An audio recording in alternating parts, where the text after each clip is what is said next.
about the Total War Crossroads, which is something that I originally had no intention of making a stream or discussion about, or a bunch cast for that matter about.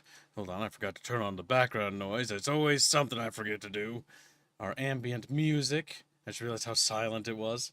But I just realized that with the release, or not the release, with the updates Pharaoh has received when we just recently revisited it, because it's going to get a massive overhaul, that I would take a look at it. And we did an 8-hour stream of this game, about almost 9 hours actually. And what was rather interesting about it was the fact that the game was surprisingly not terrible. Like, it actually made a significant comeback in terms of mechanics and features. And what I thought that this represented was a crossroads between Total War Creative Assembly Sophia and the British team that made Total War Warhammer. Because you have, one game that's more, how do you put it? What would you say? More arcadey, like Total War Warhammer is, and you have one game that's more historical. But you also have very differing degrees of DLC policy. Now, I will say again, this is mixed and it does have problems. But look at the DLC and for this game, right? There's a soundtrack, and then there's the Blood and Gore pack. Now, the DLC that we played yesterday was the new two It lords was the they Sea added. People. Yep, they added the Sea People, and it was free. And the Aegeans and the Mesopotamians are also free. And so I'm thinking to myself, like, Pharaoh, like, pound for pound in terms of content, and it's only $40 for the base game's entry fee, versus if we were to look at Total War Warhammer and what it has to offer, all three of their mainline games are $60 a pop. You need all three, and plus their respective DLC, about $300 worth more, to complete the product for what feels like a thoroughly mediocre game. Now, the reason why I want to compare Total Warhammer and Pharaoh to each other is because they're made by two different studios. Pharaoh is made by the Bulgarian team, and the Total Warhammer is made by like the British team, which makes the standard Total Wars, which we're more so accustomed to, right? The Australian team's been dead for a long time since they made Stormrise, so they've been out of the picture for a while. Um, but you have very different design philosophies behind these games. Because, for example, Total War Warhammer did have settlement battles on launch and does have siege battles in technicality. However, they're incredibly shallow in comparison to Pharaoh. Pharaoh has settlement battles, it has siege battles, it has army fort battles, it has fortress battles where you can build fortresses on the campaign map and you can actually fight over them, towers and different strategic points on the map. So it's got more to offer for that, but it has more mechanical functionality than Total War Warhammer does. Because in Pharaoh, you have this thing called the fire mechanic. Now, if those who played Attila and Three Kingdoms will know, the fire mechanic allows for you to ignite buildings on fire and trees on fire in the environment. And it does, like, damage to units and causes fear if they're in the fire. But it's, it spreads. In Total War Attila, if it's so that's a building block on fire, it spreads to all adjacent buildings that are touching and through barricades into other blocks of buildings. Same can be said for Three Kingdoms. Three Kingdoms expanded on the forest fire system, allowing fires to spread a little bit more in forests and do a lot more damage there. So you saw fire get expanded there. What I found incredibly fascinating for Total War Pharaoh was how fire works in this game. Because in this game, we had started a fire in a building or in a tree or a piece of grass, and it would spread. It would spread into the grass because the grass can burn now. And it would spread from the grass to the forest, and the forest would catch alight. And from the forest, it would continue to burn like this massive fire that sweeps the landscape. And it's this little attention to detail, and you can see these fires in interactions with buildings and structures, and grass being ignited, and trees being ignited, and it sort of spreads rapidly and gets out of control in these old structures and cities, especially considering how flammable they actually were back in the day. And so that is a really cool. The fire mechanic as a whole has more complexity to it than just that surface level stuff. It gets a little more expansive with how it interacts with weather, because in Total War in Pharaoh, there's a dynamic weather system where it can be swelteringly hot, it can be foggy, it can be a clear day, it can be, rainy, it can be a thunderstorm. And if it's like, for example, we had a battle where there was this fire raging out of control, and then a thunderstorm rolled in halfway through the battle from the horizon.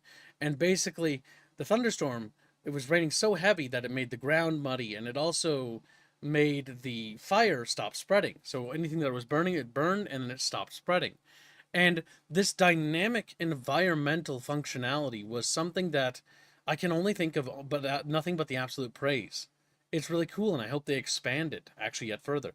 The fact that rain creates mud, the fact that fire, burns the ground and turns it into ashen, like charred ground, and it can burn buildings and all that nature. This is again a step in the right direction.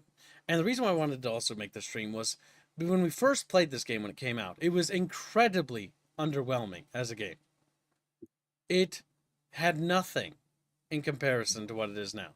The fire mechanic alone is expanded. It's built up upon. It's more than any other title ever was. It existed in Tilla, but it wasn't very good. It existed in Three Kingdoms, and it was better, but it could use expansion. It killed units on its own. Yeah. Yes. Now with the expansion of grass and and system altogether, and the addition of tall grass and other effects like that, what it has effectively done is make the battles interesting again. For the first time since, I honestly want to say, like, Three Kingdoms, which, again, the Total War Warhammers just being kind of letdowns, because adverse to Total Warhammer is by no means a terrible game, but it is a game in which it doesn't really do anything with it. It has siege battles, but sieges don't have mechanics for them. It has settlement battles, but settlements really don't have any mechanics for them. The settlement's integrity doesn't really matter. There's no fire mechanic. There's no burning forest. There's no burning houses. There's no burning anything. There is no fire mechanic, period. It simply doesn't exist in Total War Warhammer at all. And that's something that Pharaoh actually brings to the table that the Bulgarian studio did. They not only took a mechanic that sort of existed, that was kind of abandoned, not only abandoned, but forgotten. They revitalized it, improved upon it, and built on top of it, with adding to the dynamic weather system and everything else in the game. And what that really shows to me is a high-level interest in actually making the game go forward. Now, Total War Pharaoh is not without its problems, but it does do several things right. For example, they remove the magic ladders, so Total War Warhammer doesn't have them. Yeah, or Total War Warhammer that has them. So walls have value again. They introduce, the fact that axe units can chop down gates faster, which is, again, harkening back to Attila with its introduction of that system there. Because in Rome 2 had the idea that everyone threw torches at bronze gates, causing bronze gates to combust. Now, not really sure how that makes sense, but, that's how it worked. They would just burn those iron or bronze gates with their little torches. And so, all in all, Pharaoh Total War, I think, is taking steps in the right direction. But what this presents to us is an interesting issue.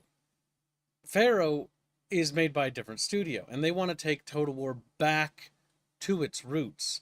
So much so that even in these posts of these upcoming update, that's free. So if you own the game, you get it. It doesn't matter. So if you might as well try, I'll be trying it too. They're adding the Mesopotamians, the Assyrians, and they're adding the Greeks or the ancient Aegeans back to the game, or not back to the game, but to the game in general. And they've decided to try to convert Pharaoh into more Egyptian themed to the Bronze Age as its entirety. So the campaign map is being expanded with 160 plus new provinces. So all of Asia Minor will be in there, of Anatolia. The Mesopotamian lands, the Iraqi lands, or what would become Baghdad, and all those regions are going to be added. The Greek lands are being added. So that's really interesting, and a bunch of new cityscapes and stuff like that, as well as 2 new playable cultures for free. Now, this by no means is just pure generosity. This only came about probably because the game face planted. But I can assure you that they would be charging for all of this if the game did not fucking bomb. Yeah, exactly. Yes, I can almost guarantee that as well. Oh, no, I'm 100% in agreement. Like, the DLC we played yesterday was released for free. And what it allowed you to do is play as the Sea People. And the Sea People are these, basically, if you don't know the Bronze Age, the Sea People are the people who come in from across the sea. And they brought about the end of the Bronze Age because they made those Bronze Age civilizations collapse when they raided and pillaged their lands. And so that was really interesting. Now, what's interesting is how much fun this game is. Like, I can't I can't describe to you how much fun it was to play Pharaoh Total War, other than that 8-hour stream that I didn't want to stop playing it. And that's weird because when I played it the first time, I played a little bit and I was like, it's all right, but it just feels like a polished Troy. And it's weird to see this game make such a turnaround in all that time. You didn't even mention that you could have a horde / actual faction in the game with sea people. Yes, so they introduced the horde mechanic from Attila. However, they build upon it again.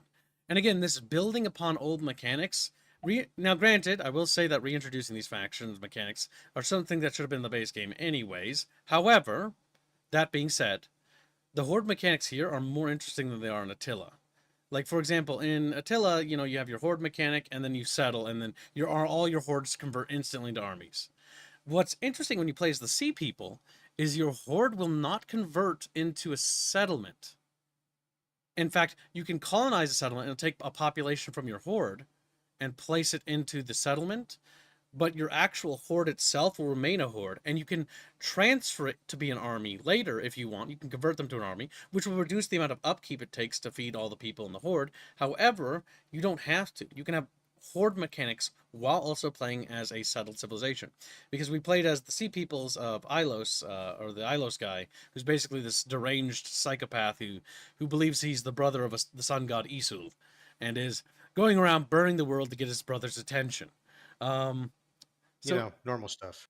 What was rather fascinating was how good, like it was actually good, like period, and that was the honest to God like assumption, or not assumption, but summary of about 9 hours of playing Pharaoh. It's Bronze Age Total War. Now, there are problems with this game that we do need to talk about, because you can't really ignore these things. For example, unit pathing, if you're familiar with units running into walls and shit on certain buildings, yeah, they need to work on the unit pathing. They say they're going to work on it, but, we'll see. Then they don't. Yeah. Well, the reality is I think it's an engine issue more than anything else. Like, something has to be overhauled with how the flocking mechanic works as a whole. So I don't know if it's something they can actually really fix without simply making a new engine. It also looks really buggy seeing you squeeze units through like small openings. Yeah, no, well, they let it clip through parts of the building. Yeah. There seems to be weird issues where units won't pursue after an enemy, even though you've given them an order. That's something I've noticed. That's kind of annoying. What was the other thing? There was something else that bothered me. There's minor There's graphical... no way to run. There's no real way to run them down. Yeah, that's what I mean. Like, they won't pursue, and that's kind of annoying. Oh yeah, AI with chariots will just run them into your units and not really use them well at all. Yeah, the chariot use of the enemy is something that needs to be worked on a bit. Like, they did use the chariots right in the second battle when we ambushed their army in the forest, or when I rushed to catch them in the forest and then trapped their army in the forest and then ignited the forest on fire. So the enemy army was trapped, burning alive. That was cool. In fact, that was amazing. But the chariots snuck around and were actually working effectively, as they should. But in the previous battle, the AI used the chariots and then got stuck into a unit, and then they couldn't pull... I don't know if they couldn't pull out, or if the AI just couldn't get them out or something, but the chariot got absolutely curb stomped. So, so far of the tests I have with chariots, because I've only seen them in a couple battles, they'll either do that, and if it's a siege battle, the AI will, as soon as there's a breach in the gate, because there is no magic ladders, they're all if that gate's open, they're all going towards that gate.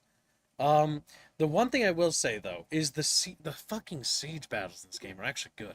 Like, I had battles erupt throughout a city. Like, we broke through the enemy wall, and then we took their walls, and then we advanced into the first city street. The enemy AI pulled back, and I'm not sure if they're using some sort of scripting now, and created a secondary defensive line, which we had to smash through, and then they pulled back to the city center, and then they made a final stand there. Now, granted, one thing I would like to actually make tweakable or not as penalizing is sadly the morale tick happened, basically where they have critical loss of morale and then the army routed. So we didn't really get the final fight, even though, it was technically over at that point. But that was kind of interesting. And it was the first time I fought in a city since, I think, Medieval 2. honestly, since Medieval 2, I can think of, or Rome 2. Because Rome 2 introduced some siege scripting there too, where some cities, only some, they'll set up fallback lines and actually like hold those. And I saw that in multiple cities in Pharaoh. Now, I also saw instances where they would all congregate or coalesce near the gate and the wall and fight me there.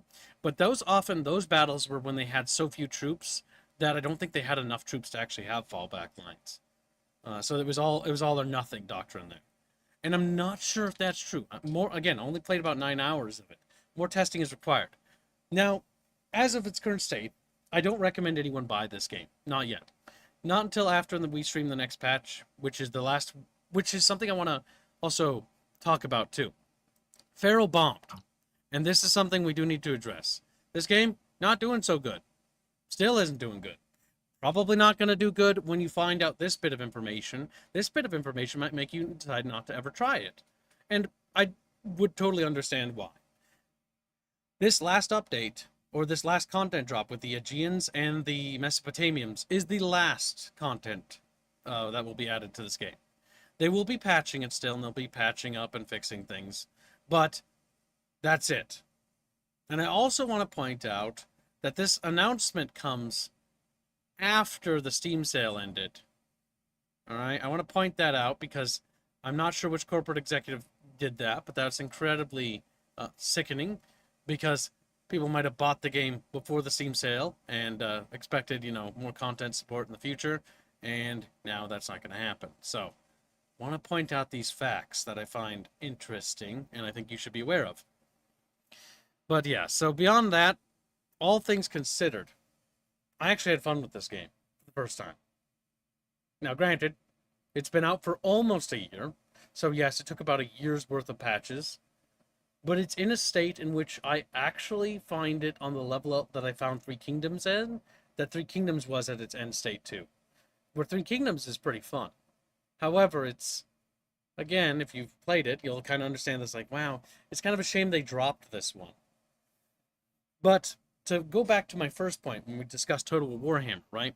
You have a $40 game here, which again, actually a pretty good price, pretty honest. But I do want to point out something. Total War Warhammer is, again, sold in pieces for 60 United States dollars. Now that's a bit much, and especially considering you have to buy 3 games and the respective DLC, which is a cumulatory of $290 plus, the $360 games. That's a lot of fucking money. And I want to point out how hollow this game is mechanically. Why I talked about the fire mechanic and the settlement mechanic and those fortresses and those forts and all those battles. None of those mechanics exist here. They have settlements, but they cut them from the game. They have siege battles, but they have no fire mechanics. And they have no victory point system. Oh yeah, I forgot to mention the victory point system Pharaoh has. Pharaoh reintroduces a older mechanic from an older Total War game that I believe was Shogun 2 that introduced this, where you can take strategic points, and these strategic points offer different bonuses. Some of them offer morale bonuses. If you take the water fountain, your troops can drink there so they can replenish a little bit of their stamina. If you take the armory smith, your troops can repair their armor there. Because in the Bronze Age Total War, the Pharaoh Total War game, your troops will take equipment damage. And as their equipment degrades, your troops will start complaining about the fact that their weapons aren't working very well, or the fact that their armor doesn't work. Now, sadly, this isn't actually modeled into the game, which is a bit of a disappointment, but there are tons of little details that they did do. For example, if you run your troops through mud, they get muddy. If it's raining, your troops are all wet.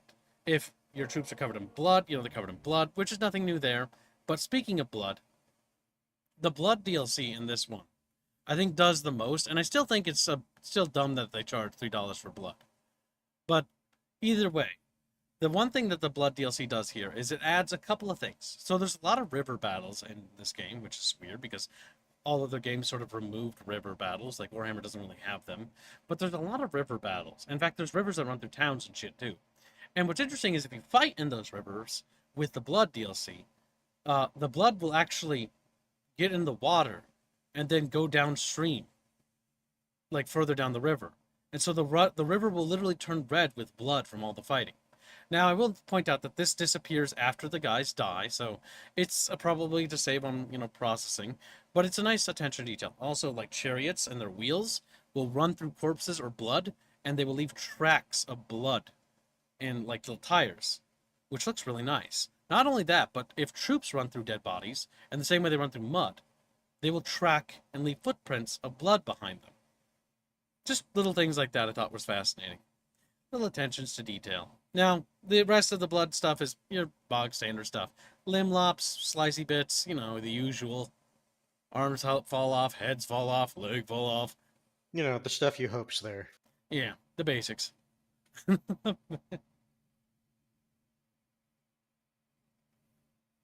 But I just thought that was rather interesting when it came to that. Now, there are problems, again, that we want to underline the differences. This is the problem with the Bulgarian studio and the British team.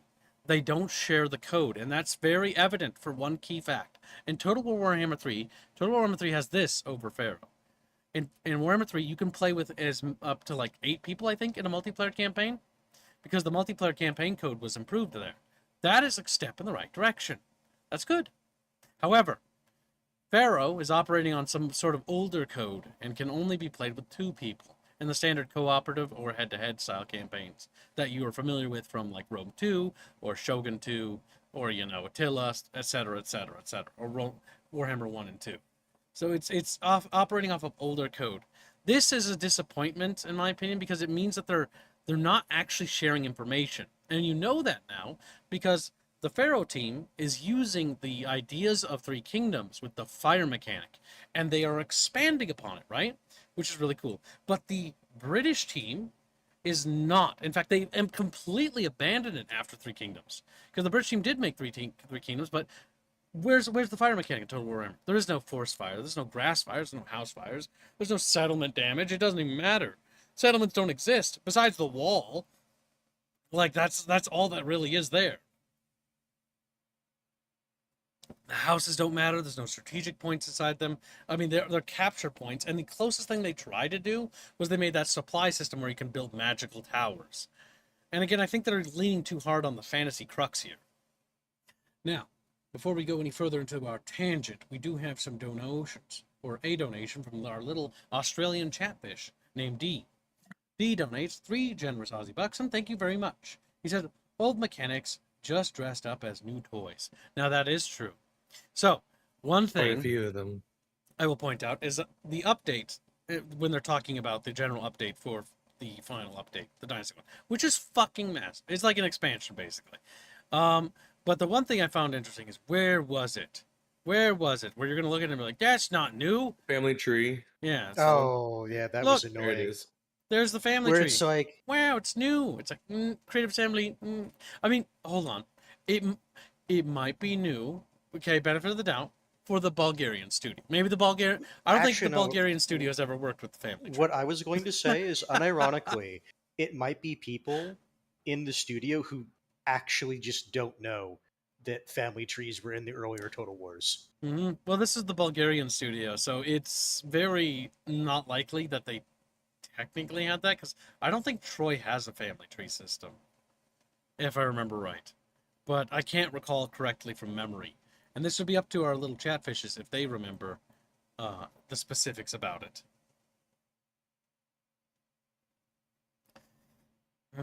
But yeah, so beyond that, I just thought that was rather interesting. Like, again, the family tree thing, trying to, again, this is, it annoys me. I'm saying again too many times. But the reality is yes, they're bringing this back in here. And it's not just this, by the way. The Dynasty thing isn't the only unique thing that, or unique instance of this happening. For example, this is still a step in the right direction, this entire post here. So is this right here, I will say. These are good changes, but they aren't new. This is them returning to form. And I think this might be the Bulgarian studio realizing that they're listening to criticism rather than the British team. Because the British team's kind of ignored people for the most part. And they've often outright attacked people, actually, for They've criticizing censored people for doing so. Yeah. And so what's interesting here is that if you read this post here, and I'll leave this up for Chatfish, if you want to pause, go ahead. But they talk about returning the old combat system. if you're familiar with Rome 1 and Medieval 2, you'll know that Rome 1 and Medieval 2, every unit had 1 health point. And when you struck an enemy unit with one of your models, it was rolling against their, armor and their melee defense skill on whether or not it would kill. And if it succeeded and passed those checks, the model died. It didn't have a health pool like it does in the modern ones. Outside of like really special units, the general, and I don't remember if it's bodyguard, but definitely the general was the only model that actually had multiple HP points, because scarred was a trait that a character can get. It would give him like +6 hit points, which was actually a big fucking deal in the original games. Yep. And so It might be the mods, but I'm pretty sure certain units will also have like at least 2 HP. In Rome, at least, the Spanish bull warriors. Yep, their there were special some thing units is they that had had 2 3. HP. But the big thing here is how it works now, for example, is that your unit card will usually display, like, this unit has 1,000 health points. It has, like, 40 models. So basically divide the 1,000 HP between those 40 models, and that's how many health points they have. And so they kind of have health pools. That's why when you look at the battles, even if you play Pharaoh now, units bonk each other, or like in Total Warhammer, they bonk each other, a little bit of blood squirts out because they got damaged, but they're not dead, right? Now it'll be like, when you get a killing blow, you got a killing blow, and you killed them. Rather than you got a damage blow, and you did a chunk of damage, a chunk of damage, a chunk of damage. What sort of this happens, and what this does, is it sort of makes battles kind of sloggy in a not so good kind of way. Now, increasing the lethality of fighting, in my opinion, is a very positive change. This is something I would like to see Total Warhammer have. Now, sadly, Total Warhammer is improving, actually, but at the rate it's improving is not so acceptable. In fact, Pharaoh has actually surpassed it on almost all accounts. It's, in my opinion, I would say even in its current state, with pre-Mesopotamian patch and Aegean patch, Pharaoh is a better game than Total Warhammer, by the fact that it's got actual gameplay mechanics, adverse to different models. Oh, these are rats, so these are lizards. Like, on paper, that sounds cool, except for mechanically, they're the same. And there's not actually a whole lot of difference between them. It's annoying. But the other thing, a positive change I want to point out, and again, this is the crossroads thing, where I'm talking about the fact that they've entered this crossroads, and the Bulgarian team has seemed to have chosen to go back towards Medieval 2. Again, missile trajectories are changing. And if you read this post, you're going to read that they're pretty much trying to make the trajectories of range fire go more like it is in, let's say, Rome 1 or Medieval 2, where units arc fire, and if they arc fire over to objects or large groups of enemies in order to hit other targets, the scatter shot is increased massively. Versus in Shogun 2 or Rome 2 or Attila or even Total Warhammer, where units can arc over buildings with precision level accuracy as if they know exactly where those models are as they're moving and can predict their trajectory and fire. That's really bad. That's unfortunately the state Total War is in right now. So this, again, positive change. And why it's important to be pointing this out. Why is it important to talk about these things? Why is it important to point this out? Is because this is what we want. This is actually good change. And if you want to be a positive force in terms of like criticism or feedback, instead of saying everything just sucks, pointing to this stuff and being like, these are good, I want this. Like, your changes you're making, the fact that characters can die, I like that. The fact that, heroes are embedded and they have their own retinues, I like that, good. It wasn't like Three Kingdoms where they're fighting as individuals. I think there's an option to toggle that on, but I don't remember if Pharaoh has that. I've never had it on. Three Kingdoms has that. Is specific, like, do you want to do a fantasy or do you want to do Records of Romance? Yep, I remember that. Records version.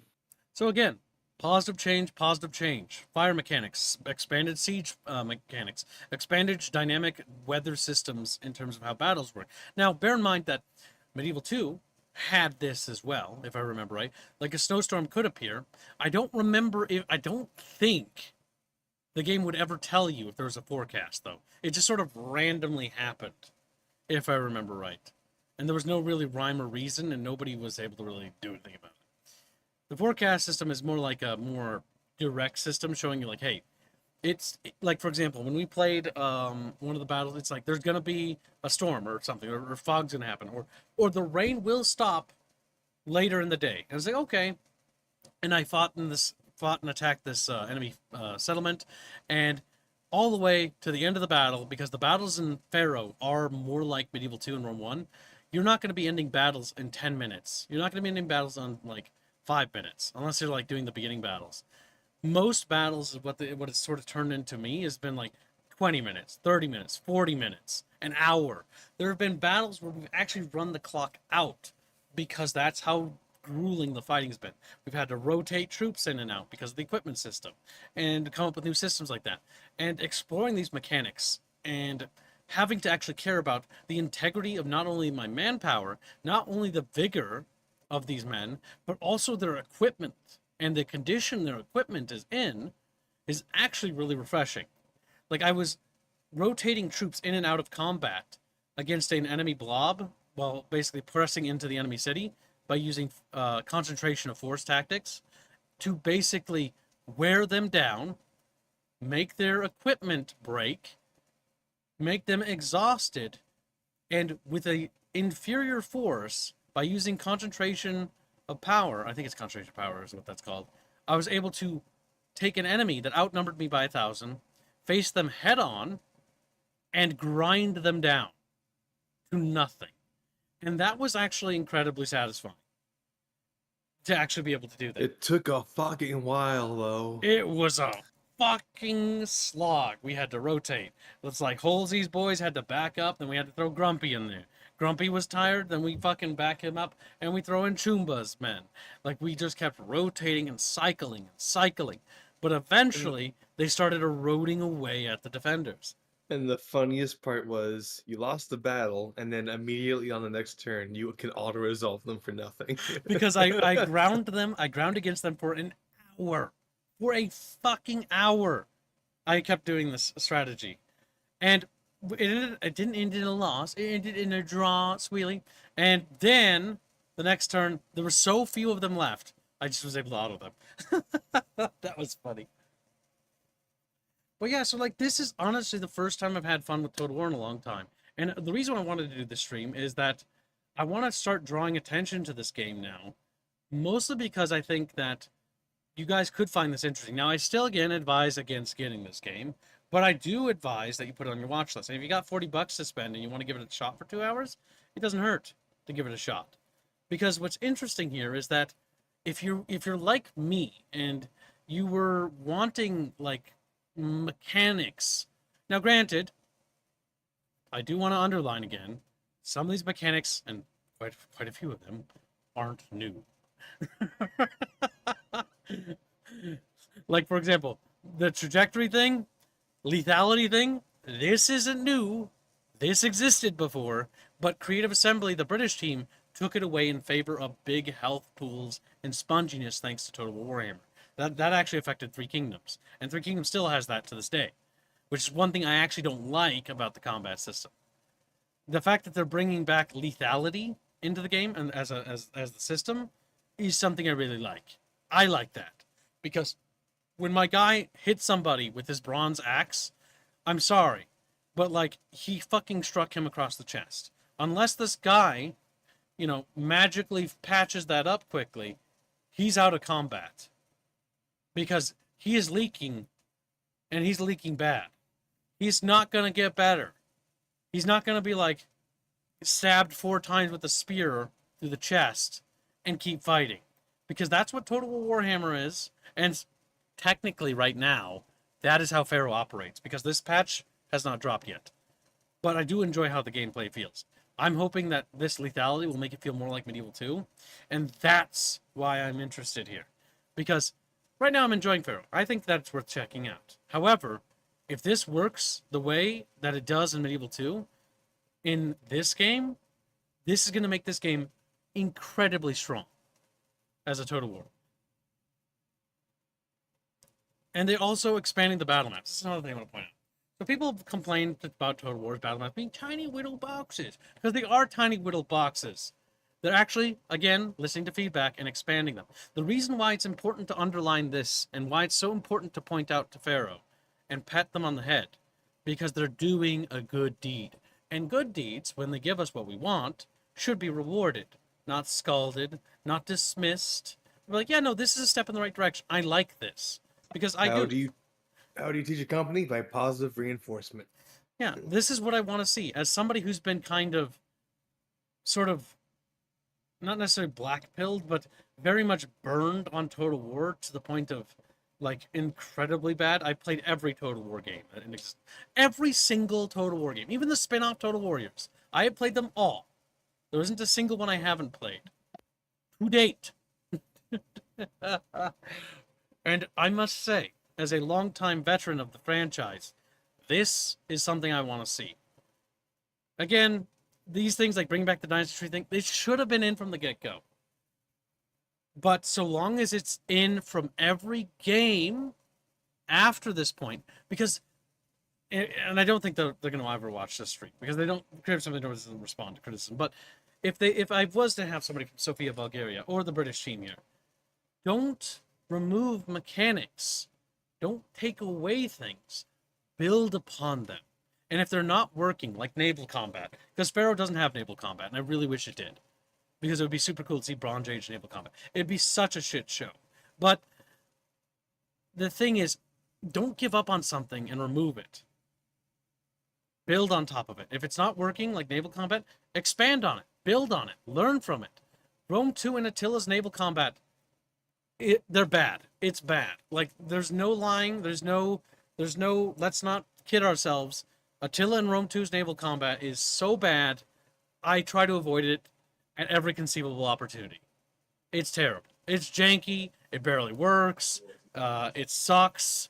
There's nothing good about it. The only time I've ever thought naval combat was good in a Total War game was Napoleon and Shogun 2. And they weren't necessarily good. It was more so it was funny because of the cannons and the stuff like that. Like, that's the reality. And that's like the big, big thing for me when it comes to that. Now, D has been a member for 18 long months as a loyal little fish. He's like, yeah. He says, Kibbs, all I want is them to give me all the old features with updates and better maps and a full multiplayer game mode. Absolutely. Like, that is absolutely a good idea and a great suggestion, actually. They should do that. Build on top of it.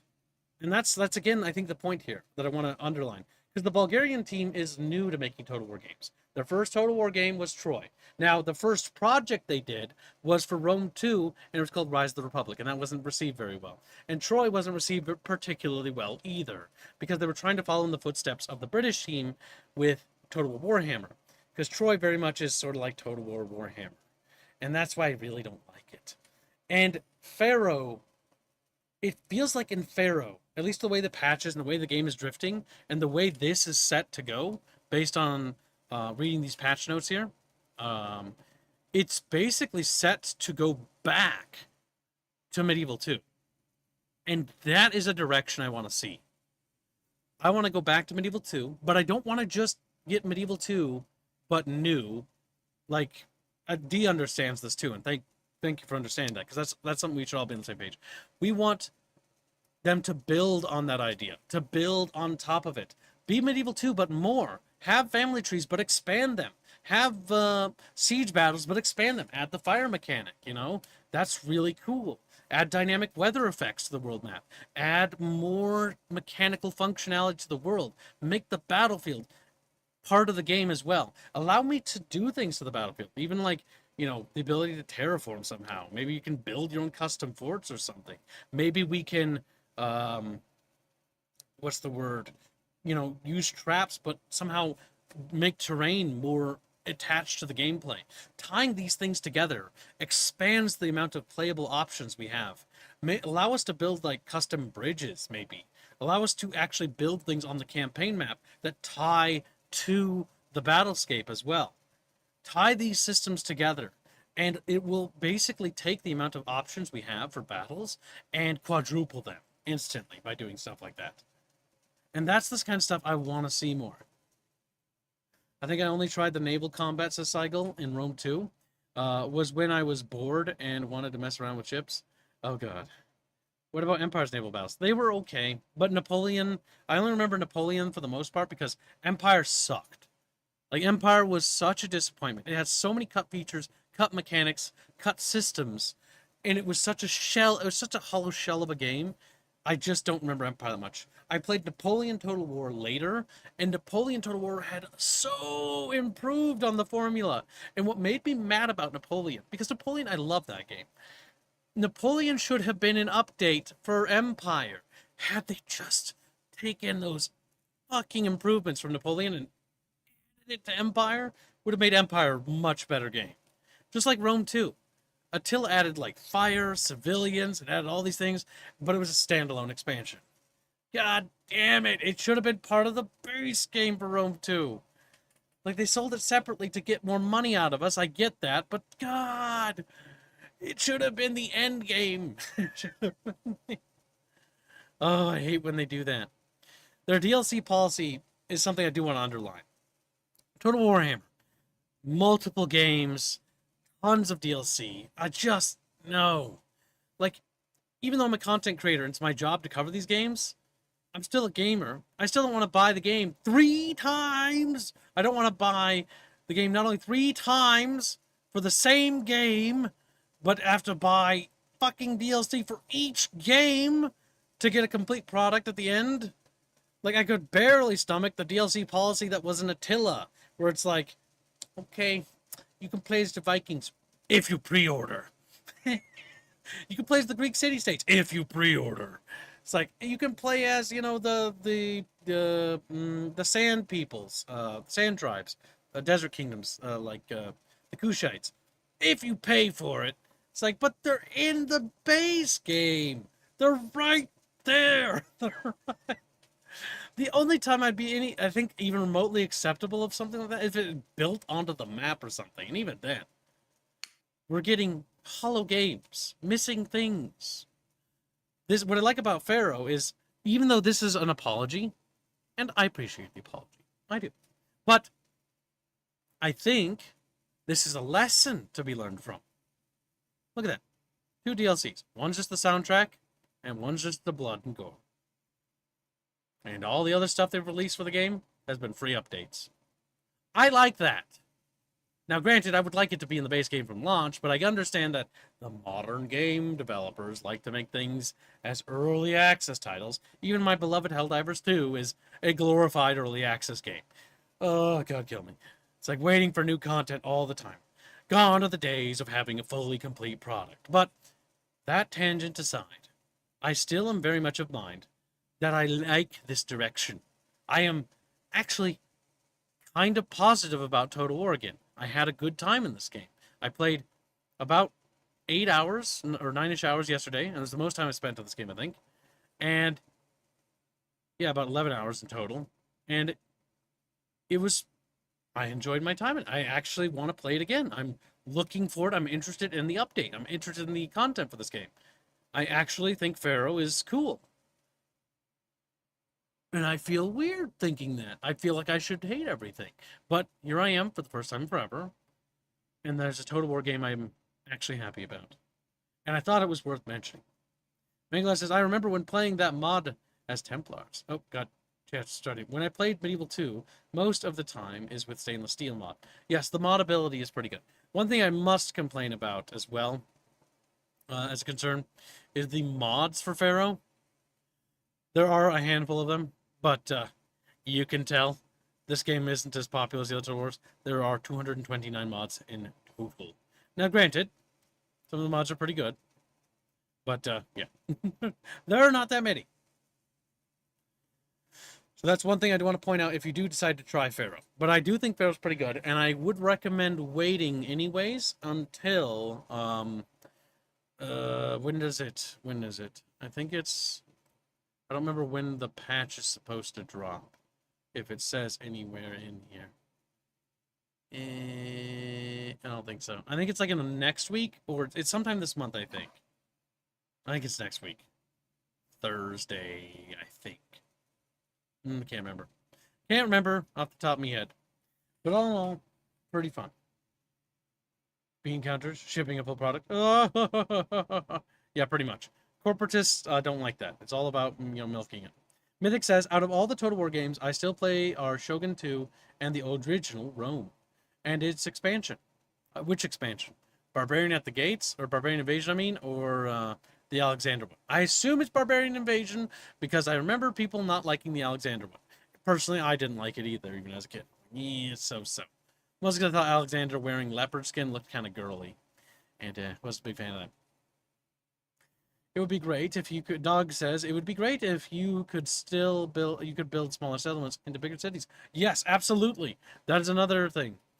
I really wish they would go back to letting you build up settlements, because the reason certain settlements became major settlements was because certain nations and kingdoms held those cities and then built them up. Absolutely. It wasn't like a divine mandate that this is always going to be the capital of this province. Actually, I'm going to pull up a previous stream we did of this game and mute it. We're going to revisit this game. Don't like my voice there. All right, we're going to go back to yesterday's stream, and we're going to zoom through something. I'm going to see if I can't get to that fire. Where was it? Because we were playing it yesterday. Oh my god, we did play for 8 hours and 43 minutes. Man, that went fast. Like, I didn't even realize what time it was because I was having so much fun with this goddamn game. Where... Does anyone remember the timestamp for the big fuck off fire? I felt like it was early in the stream. I do like how YouTube artifacts so hard. Thank you, YouTube. I appreciate you. The kid's just like, I don't remember it looking like this. Ugh, so artifacty. I wish YouTube would pre-render. Frederick's is around 2 hours.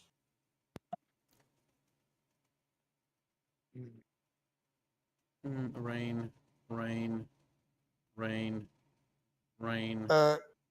Click and try pulling up, like actually towards the top of the screen a little bit, just above the bar. That might show you more frames that you could try to find.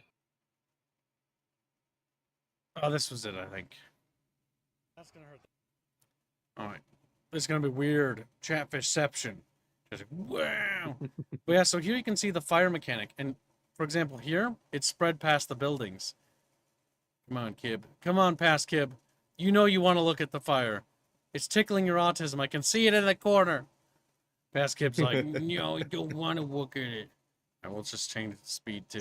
Kib's just like, wow, is this why people yell at me? I understand now. Look at that. So here, it's spread from the buildings and is now engulfing that grass there. And as we skip through this, it engulfs the entire forest. Like, it is now spread to the fucking forest in this game.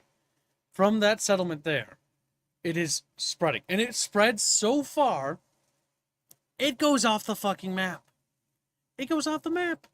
Like, you know the map edge? It goes past that. It just keeps going. It burns as far as the eyes can see. Over the horizon, chat. It's just very burny. Yes, I will point out that is a straight line across the little fire there. Oh, that's because it's the way it's expanding. Yeah. So it is moving. I mean, have you ever seen a grass fire? It normally goes by the wind, but they don't really have that factor. Again, with a little bit of improvements, they could actually make it look a little bit more natural. Like, it spreads a little faster in some areas. But yeah, no, like, it was impressive to see. It went full California fire. It did. Like, the fire is even spreading into the city. Like, it basically is like it got out of hand. And it simulates the chaotic nature of warfare in a way that I really found quite nice. I like how in Speed 2, Freg's Chatfish is even more autistic in terms of how much it's shaking. But yeah, no, that was like super cool. Again, best Total War experience I've had with a modern Total War game in a long time is fucking Pharaoh. And that's why I even called it Bronze Age Total War. Because with the new patch and the way the game is, that's much better. And this is something I want to underline again. So many things. I know, I got my little Sharpie out. many times they've been trying to do Troy, they tried to do Shogun, and Shogun 2 was fun, but Shogun 2 has problems. In fact, Shogun 2 kind of sucks for a couple things. I like Shogun 2, but the fact the ranged accuracy bullshit is cringe, and the lack of unit variety and just being on Japan is kind of bad. Well, yeah. Same problem with while Three it's Kingdoms. accurate, it means like when you get to the mid and late game, it doesn't matter It what gets faction so you started samey. as. Yep. Every late game army ends up being the same. One thing I liked about Rome 2, even though Rome 2 kind of sucks, is that I had things to look forward to. It's like, okay, I'm going to be sieging this city. Except Rome 2 had its problems too.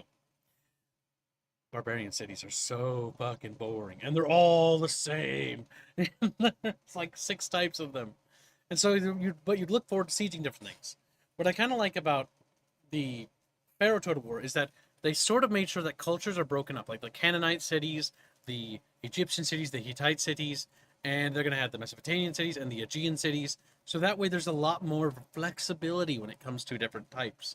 So there will be different cultures. And rather than just, the same Japanese castle, or Three Kingdoms, the same Chinese town. Like, Three Kingdoms tried a little bit because there were different regions, like southern Chinese cities and northern Chinese cities were slightly different, if I remember right. But, like, they're still Chinese cities.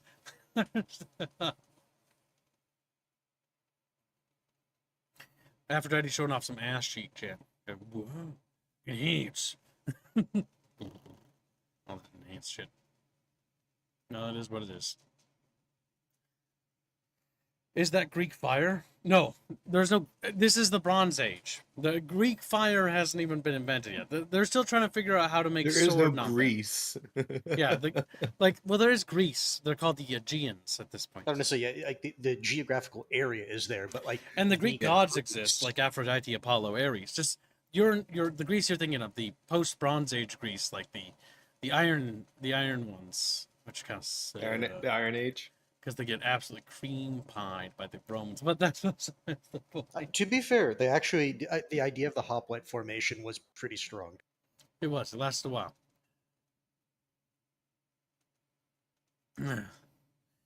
Double the Aerith. Yeah, pretty much.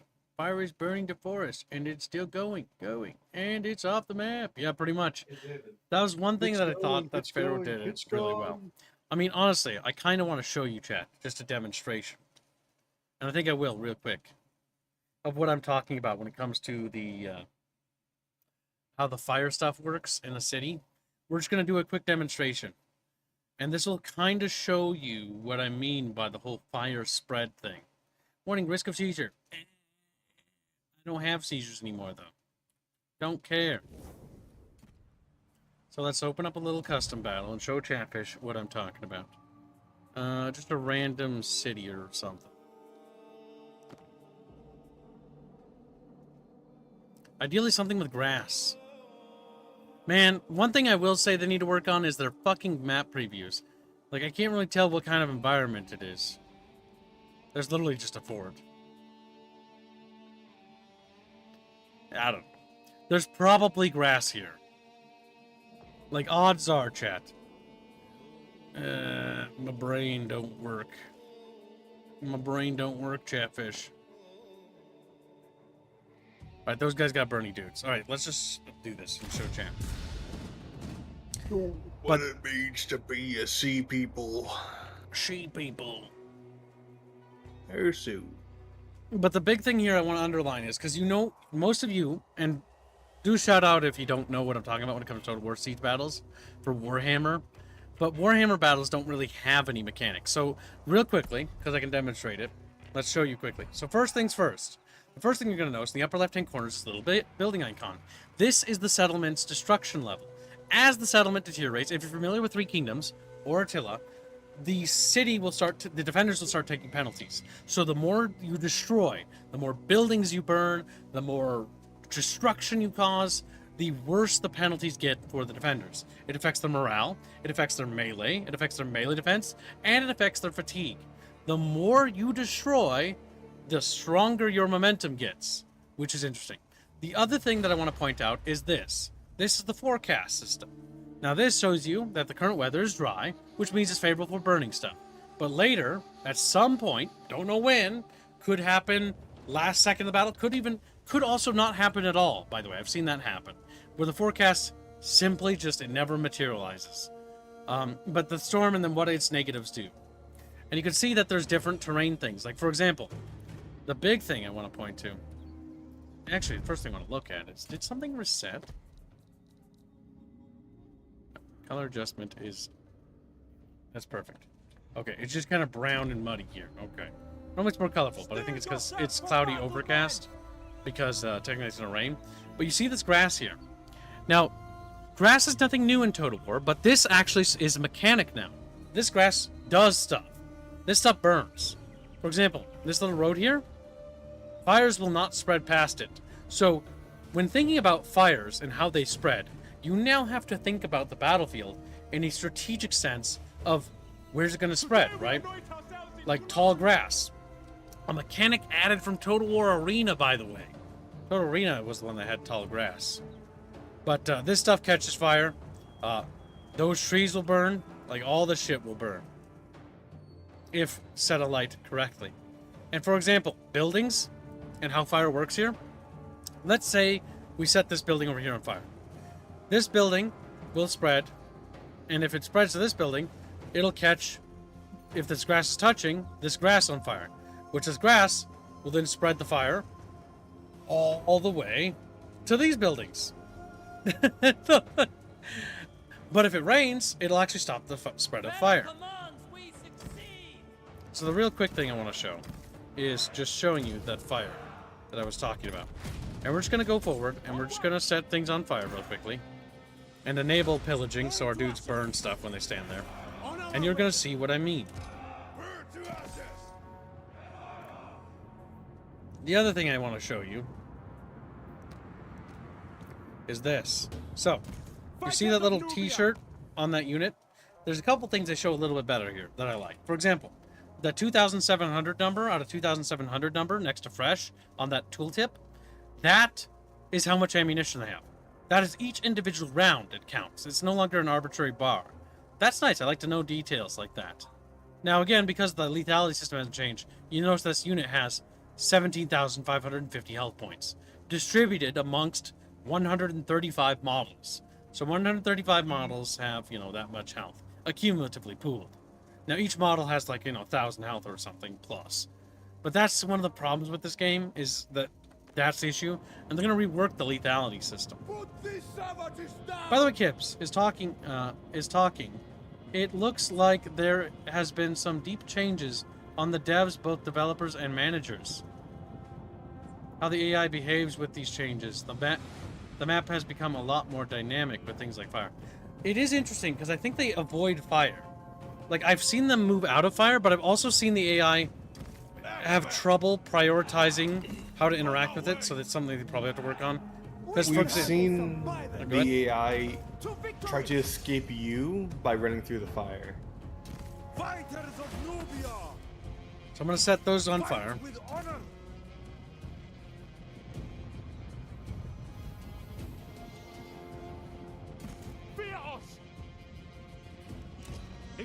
Now, the range thing is, you're going to notice that their arc fire is still pretty accurate.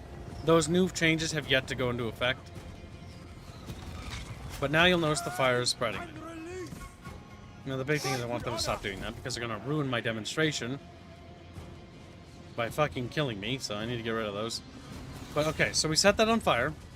Now if we press spacebar, we see that none of these trees were able to catch a light. And it's a chance each time. Oh yeah, no, that's the thing, Gigatwin. Imagine if this fire mechanic was in Total War Warhammer. Would be... Oh, they're going to counter... They are going to countercharge, okay. Or are they? It seems like they're not sure. Like you said, the AI is still rather rough. Well, it coming out to countercharge is not actually a bad thing. It's just how is it going to react here? It's taking a while to try and do it. Now this, you'll notice that the fire is now spreading from the building into the grass here. And so what you have is the fire is beginning to get out of control. The fire doesn't fully burn down the mud buildings. No, it only burns the wood. The mud buildings actually stay. That was something they changed in attention to detail.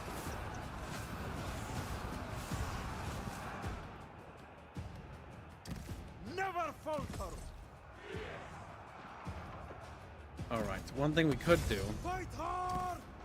They are suffering! Okay, so that's more or less the fire. But as you can see, it spreads. And this is something that Attila did not have. Your Majesty. That Total War Warhammer doesn't even have fire, period.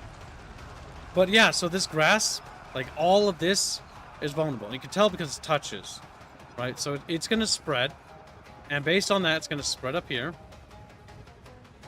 It's going to touch the other building block. It's going to hit that, yep. It won't actually spread across the roads either. It'll stop before it gets there.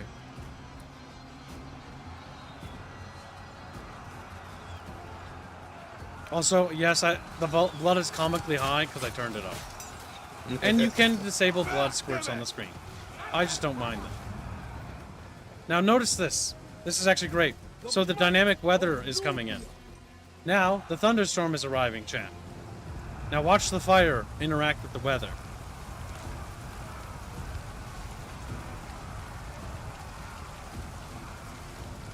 What do you notice, Chatfish? Something's happening. What is it, chat? What's happening to the fire? Like, what's happening? It's slowly, but surely, we'll speed it up. It's stalling. It's still burning, but it's actually starting to die out. Your warriors are wavering. And that's what I wanted to show you, because this is really cool. Also, now that it's raining, look at this. Where is it? What happened? Mud. What? Never back down. I think that affects their movement. If you watch the models, they slow down. Like, as they try to get through the mud. For Egypt! God, no! But I just thought that was really interesting. And this is the kind of positive change I like to see. Like the dynamic weather system, the fire, and how it interplays with each other. It concludes my little demonstration on that. Can lightning strike trees and start fires? I have never seen that happen. The odds of that happening in real life are incredibly low. But it is possible, because it could happen. Now, in like real life, they should, that's what I mean though. What you just suggested, Doug. That's something they should consider adding. More environmental effects like that. Like weather, interplay with environment, right? So let's say a fire starts and it's in the like a dry grassy lands, but then a weather effect triggers and there's high wind. The wind should affect range combat, you know. And what it should also do is the wind should cause the fire to burn out of control because it fuels all that oxygen, superheating the flame, causing it to spread like a wildfire, like crazy. That would be cool. And that's what I mean. These are the kinds of things I want to see. Interactions between the environment and like different effects and how it interplays into the combat systems.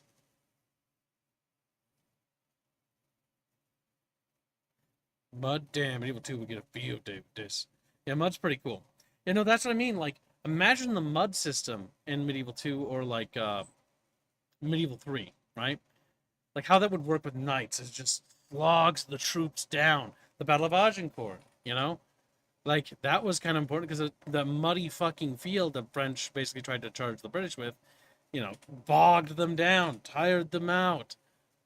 Like, it's actually pretty good. Is Total War Pharaoh worth buying? It's definitely worth putting on your wish list. I would wait, though, until the next patch. We will stream the patch as the release, but it is approximately $40. And that's actually not bad. They could very well break the game with the update. What I would recommend is buying Pharaoh before, and I would read this to be sure, but I think if you buy Pharaoh, the update comes with it, the Dynasties update, and I'm not sure if the Dynasties update is going to increase the price of this game, and if it's only a doctrine, a grandfather doctrine thing. I haven't really read that, so I would check that if you're interested. All I know is the people that want this game on my friends list went up from like 1, and from like the 3 people that own this game has basically quadrupled lately. And I've also I mean, to be noticed, fair, yeah, I did put it on my wish list when you said they want to go back to the medieval 2 hit point system. because that's just gonna make this play a lot better. The thing is, it's such an elegant system. Like, you don't have to have super inflated numbers. It's just simple math. Yeah, it should be that way. It's better now. I mean, unironically, yes, it is better now. That's the worst part. It is better now, but is And it the memes. that much better now? I mean, I definitely want to play this more. Gigatwin says $40. It used to be $70 before Sia got the Japanese backhand. Yep, pretty much. And that's the one thing I want to point out is that this game, if you're like me and you're an old school Total War fan and you've been around for a long time and you've been looking for something Total War, like actually feeling good again, this is something you should keep an eye on. And I would, you can buy in now and try it a little bit, but I would actually wait until these patches take effect that add that overhaul the game. We'll stream it too, so if you want to see and wait and see till we stream it before confirming your purchase. But I'm not sure if they're going to change the prices or anything when the Dynasties update come out. And remember, the Dynasties update, once more to clarify, is the last bit of content this is going to be getting for this game. But all in all, from playing it now, I think it's more or less good enough that it can stand on its own 2 feet. I mean, for $40, it's not bad. Other shared mechanics update? What? This update. Oh, yeah, okay.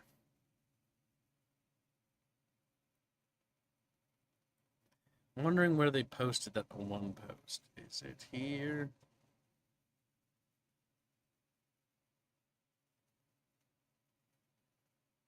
No.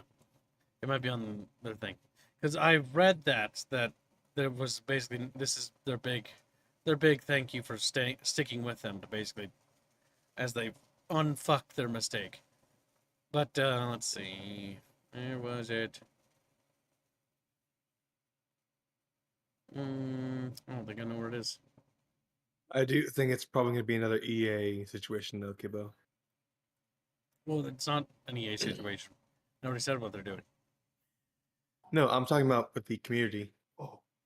Oh, the game recovered. The dev comes back. They come back to fix the game. The game then is put down and abandoned because the players didn't come back. Yeah, no, that's why I wanted to make this stream though. That's why I really thought it was important. The modders, D. From what I was told, there's not a whole lot of mods for Pharaoh. Mainly just balance tweaks. There's some, but there's not a lot right now. That's what Kibbs was talking about before, where there's maybe what, 250 mods total. We can actually look. There's in total 229 mods, and if we were to look at something like Warhammer 3, no, we should actually look at something that's actually related. And we look at this, there are approximately 14,000 mods. So one has significantly more mods than the other. Now I will say this though. With all the mods, with all this stuff, this game still kind of sucks. Is it better now? Yeah, it's a little better. But this game, all that mods, all those expansions, and I've had more fun with Pharaoh than I think I've ever had with a Total War game since Three Kingdoms. And I stopped having fun with Three Kingdoms when I learned that the game was going to die at the last second. To be fair, you didn't enjoy the Chaos Dwarfs update a lot. I enjoyed the battles, but the campaign map is hollow. Yeah, and also those units were actually just kind of broken. They were. Yes, It's all of them. It's not just kind of. They were really broken. No, they were just better than everyone else's units. The blunderbuss unit was actually just bullshit. Mm-hmm. But yeah, so when it comes to pretty much everything, though, the reason why I want to underline this, and because I already kind of know what's going to happen here, I don't think we even have the push to even get people interested to really spark the flame to revitalize this game. But what's probably going to happen is this. It's going to be a repeat of Star Wars Battlefront 2 EA. It's going to be better. It's a step in the right direction. It's what you wanted in the end, and your criticism was heard, and you did make an impact, and you technically won, but you also lose. And why I think we're going to end up losing in the end, say, is because I feel like what's going to happen here is that this update will make the game really worth getting. I think it'll be probably really fun if we're to believe it. We'll find out when it comes out, but it will have been abandoned, and it will have been abandoned because everybody stopped playing it and nobody wanted to give it a chance when it did the right thing. And then so this is the problem, and this is the issue, because the bean counters are gonna not look at that information. They're gonna ignore that. They're gonna look that Total War Warhammer is bad but sells better, and so they're gonna make Total War Warhammer again, another crappy watered down shit game. And when it comes to something that took risks and tried to actually start pushing mechanics forward again, they're going to look at that and be like, that didn't do well. Don't do that. And then we're just going to get every the single time. same shitty game again. This is why I think it's important that Pharaoh and people actually give it. Now, if it sucks, it sucks if the patch drops. But if the patch drops, and God forbid, it's actually good, then be loud about it. Because the reason why is, even if Pharaoh is going to bomb, even if Pharaoh is already kind of out the door, that doesn't matter. The chance to make Total War better or great again still is here. And it can be fought on this ground. The important thing is to underline the good and praise it. Don't dismiss it. Don't ignore it. Don't look for a, petty punching bag. But at the same time, don't be blind to problems either. Don't silence criticism, right? Like, the unit pathing kind of sucks still. It sucks in every Total War game. Rome 1 and Medieval 2 is some of the worst unit pathing I've ever seen in my life. I love the fact you can have one unit across the entire city. City battles in Rome 2 are fucking awful. In terms of city streets, they're cool when they work. They're fucking amazing when they work. They're some of the best city battles in Total War when they work. When they don't, oh my god, they're the worst thing ever.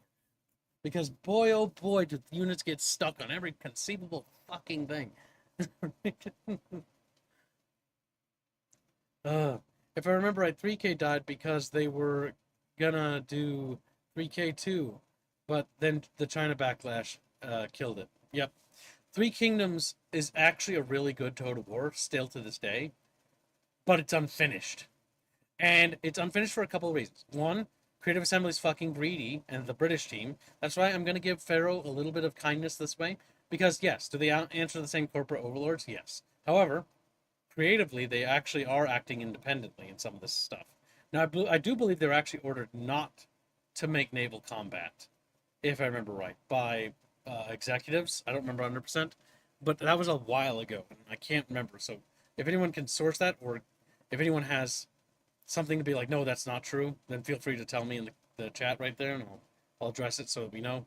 But and my memory is telling me I could have sworn that naval combat was planned for Pharaoh by the original creators, the Bulgarian studio, but was canceled because the other Creative Assembly, I think, didn't want them to add it. Now, my other concern is Pharaoh Total War is kind of good, and Total War Warhammer is kind of bad. And Pharaoh Total War, if this patch comes out, and it has the potential to be very good, in fact, better even than what it is now by a lot. However, that's going to put some interesting conflict here. Because is the Bulgarian studio being good at making Total War games going to make the British team a little bit jealous? Because we all know what happened last time.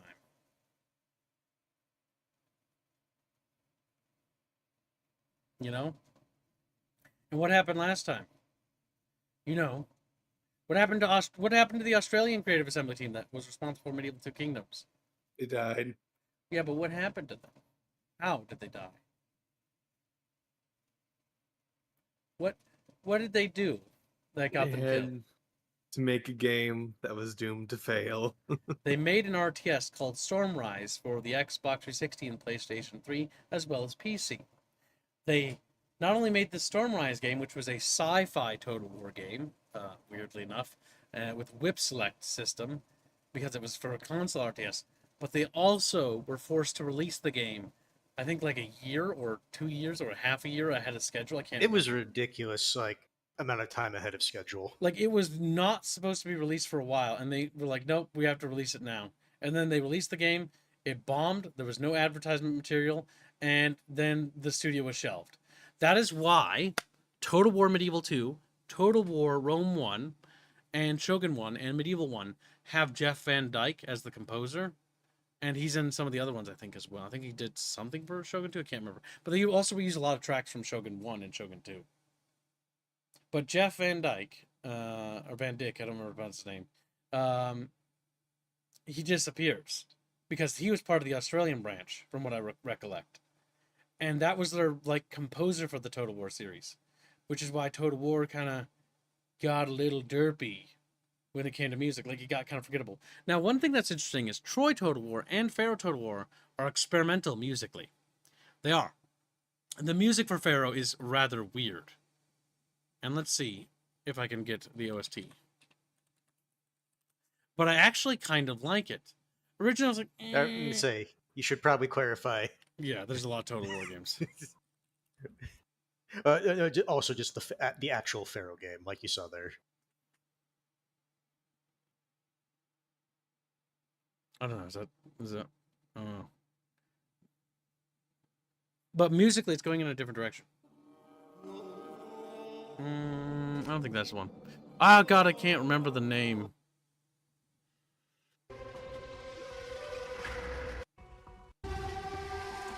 No. No. No.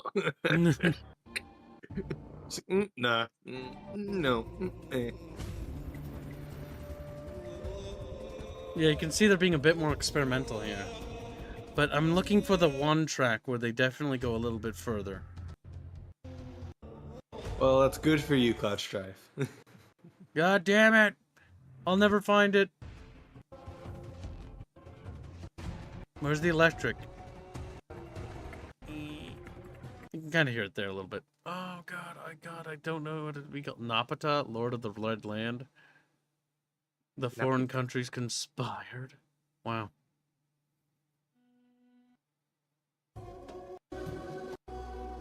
I'll never find it. I know how this works.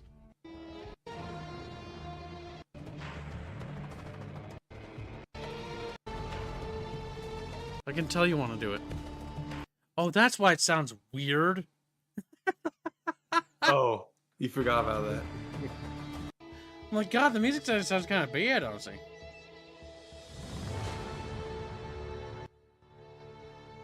No.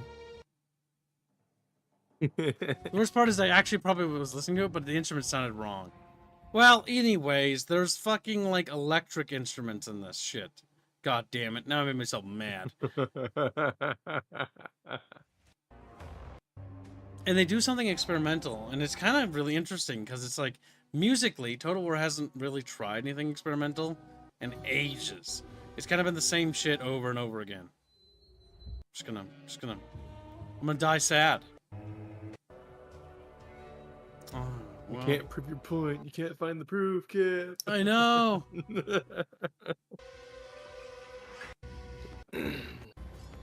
Do the thing, you bastard. Do the fucking thing. It actually probably That's right, Bina, do the thing. It's probably a battle track. It's me, Bino. Hey guys. Thank you. How are you guys doing? I hate Bino.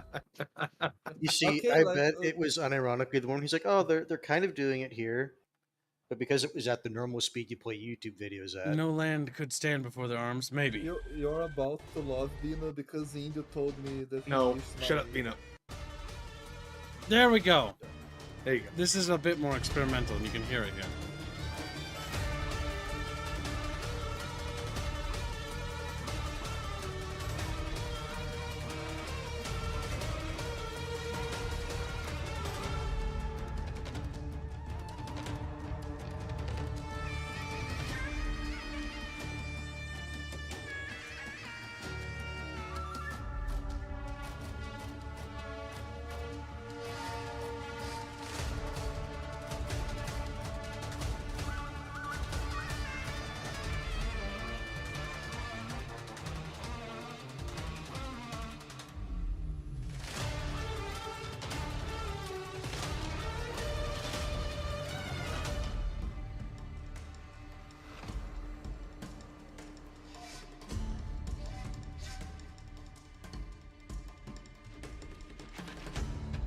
When I see this little fucking Egyptian dude staring at us, I just think that's what Beano looks like. Beano's browner. He's just a little Beano. Okay, Latinx.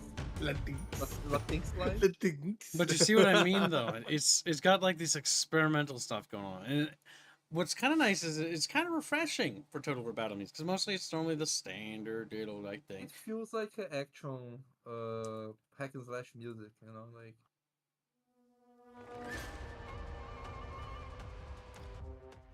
It isn't bad. It's not amazing. Actually, But the thing it is- actually reminded me a little bit of Assassin's Creed music. The original Assassin's Creed music. Assassinos. Assassino. But what I noticed about it is it feels a lot more memorable. Versus Total War Warhammer, like I can't. Like I can't remember the melody. That bee bee bee bee bee bee. Like I can remember that. And it's got a lot more stuff to it here. I don't know. And what it's interesting if you look at the Troy soundtrack, it's actually the same. Because I got curious after listening to this, and then I listened to Troy's music because I couldn't really remember that one too much because I didn't play that one that much. Troy was okay, but it was one of those games where it's like it was made by a team who didn't really know how to make Total War games yet, because it was their first Total War game, and they're like, you just sort of like, I don't know, like the units run through each other, and then they run through each other, and it's like fuck, because they can actually do that. I don't know if they fixed that. I think they did, but fuck, they ran through each other a lot. At least when the game launched, holy shit, units would not never fight. ran. Through a friend kid.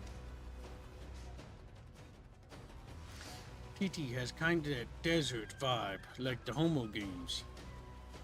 Says Mingulette as I grab him. He's like, ooh. I have a very good Total War idea. It's a bad idea, isn't it? No, it's great. You've It's never said Sino something Kore- smart in your entire life.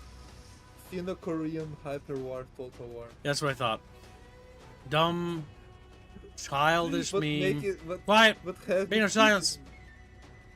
You don't get to joke anymore. Stupid. Your stupid comments just get ignored. Now, Chatfish, you belong to me now. Oh no. Well, should have thought about that before you came to the stream. But so yeah, all in all, my closing thoughts on the Total War direction thing is that I think Pharaoh is where we want Total War to go. In all honesty, like this direction as a game, and despite its fucking mixed thing, and despite the fact that it's probably going to remain that way when people find out that the game is not getting any more content after this next patch, even though it's massive, it's fucking actually massive. It's literally like Fall of the Samurai massive in terms of the fact that it adds whole new fucking like factions and shit. But the reality is that it's it. It's also it. It's it. There's nothing else afterwards.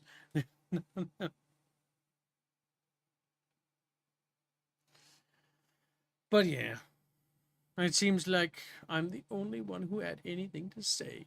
Boo hoo. I had it, but I can't say it. Yeah, you don't have anything to say, like I said. I had stuff. I mean, the though. thing is, like, I haven't played personally Pharaoh, so I can't really give good comparisons. I see Plague and Beanos think exactly the same. Yeah, they don't think at all. I hate them. Brazilians. No, I disagree because I don't think that the game looks bad. I think like the game would look better with that. But like that's what I was going to say when that's why I came here. Like even like someone that doesn't know about Total War, when I look at our hammer and I look at this one, Warhammer quote unquote looks. Yeah, okay, good so you're a because of the front. tourist. Like, I'm sorry. Nah. But the reality Yeah, no, is yeah, let me yeah. explain. So, Total War has made a fantasy spin-off called Total War Warhammer. It's bad. Mhm. Uh, It's boring and it's kind of underwhelming. For people who like Warhammer stuff and who have never played Total War, it's flashy. It'll wow and dazzle you with the fact there's lots of models on screen, but mechanically it's rather sour. It's shallow. Like there's poison, there's like dot damage, there's some spells and stuff, but the mechanically they don't really do anything. They don't interplay with the environment at all. So Like, it doesn't actually do anything to the actual worldscape or anything. The spells are actually just kind of like explosions or different explosion. Blue explosion versus red explosion. And it's neat and flashy, but mechanically it doesn't do a whole lot, like, beyond that. Or pushes models around but doesn't kill any models because of the health pool system. And so the big thing is why I like why Pharaoh connects in a better way is because part of the thing they have to focus on when they don't have flashy models to distract you, you're going to have to actually have mechanics. This is the Bronze Age Total War game. There's no fucking cavalry. Like, you're going to have dudes running around. You're going to have to make that interesting. Come up with something. There are mechanics in this Total War that I didn't even show when I had a chance, but there's a couple things which I really should have just showed, chat, but I didn't. Crap. There's... okay. One last time to boot it up, because I guess I should show this. I'll describe it to you as best I can, but it's honestly something you have to show. This, and I can't believe I missed this. Now, granted, this mechanic does kind of feel like they're trying to get it to work in the system, and I don't think the Wordscape engine doesn't want it to work, is what it feels like. However, I will say that when it works, it's fucking cool. Besides the fire mechanic and the dynamic weather system, there is something rather interesting when it comes to combat in this game. And the easiest way to demonstrate that is to start a brand spanking new campaign as this guy here. Because he has access to it. So is Ellis. He's just the best character in the game. Skip. Now, this mechanic has to do with units and the ability to move forwards or backwards through enemy units as a mechanical function. There's an ability called Onslaught that I saw in this game when I played as Ilos, and we have Axe Warriors that have Onslaught. And what Onslaught does is it allows our units to push the enemy backwards. And that is incredibly cool. I think it's these guys. And then these guys have the ability to step backwards. So what we'll do is Take ground. we'll show this off real quickly, because these unit functionalities are actually really interesting. Because It's something that people actually want it for a adds long time. tactical depth in the battles. At least from what I've saw. So They do need to add the ability for units to form thin columns to let units through. But it doesn't matter if it's storming or not. So the first thing I'm going to show you No chance of stopping us. is this ability here. This is called Give Ground. Now you'll notice that it's got the yellow arrow represents what direction they're facing, and the blue arrow represents where they're moving. So if I want them to give ground and pull back to the trees while fighting the enemy, I gotta press the other button. That's what I gotta do. Give the line. So what they'll do, and you'll see it in a second, is they'll reposition to face accordingly, and they will begin to slowly cede ground to the enemy. Here to drown. Let them shoot them. I gotta turn off screen shake. That's really annoying when it does that. Swordsman. Also, I want to note the way the grass is actually animated with the wind. You know, it's reminding me of Witcher 3. It's very pleasant on the eyes. This ability is actually really cool when defending, when you're trying to pull back to a tighter area, but you have to face the enemy you're fighting. And so they'll actually give ground. Now there's another really cool ability that I saw in this, and it's called Onslaught. This ability will cause dread and scare the shit out of the enemy. What it does is it basically does this, but these axemen push forward. And to demonstrate this, what we will do is we will go forward to our little friendly enemy boys. Or somewhere over there. And we will demonstrate this ability. And it will actually push the enemy unit backwards when they actually make contact with the enemy. We just have to, get there.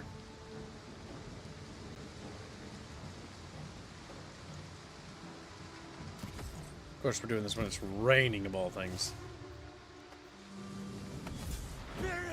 So what we're going to do is do that. We're going to get the charge bonus. Our unit makes contact with the enemy. Then, Press them back.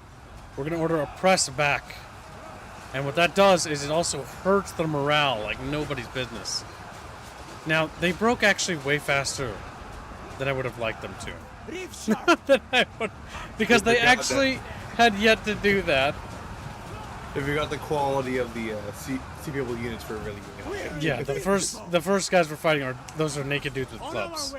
way. You are literally fighting the battle you're supposed to win at the start of every single campaign. Yes, it's almost impossible to lose this battle. Push their line. The reason why I'm not going to try winning it is because Spearman. I just want to show this actual You just wanted to ability. show off the effectively kind of like going back to formations a little bit. So look what's happening to the models. They're actually pushing the unit into a pocket and pushing them back. We can actually wipe units away from areas that we want to push them from when units have abilities like that. They inch forward. And that's something that I thought was really cool. The abilities and formations are something that I hope they expand upon, because formation porn is cool. And anyone who played Three Kingdoms knows what I'm talking about. That game is formation porn, the video game. But the fact that formations and unit mass actually seems to do stuff again is nice. Now, one thing I will point out that doesn't exist is if we have this unit go here and this unit go here, Stop marching. nothing will happen. But if you know what I'm talking about, in Medieval 2,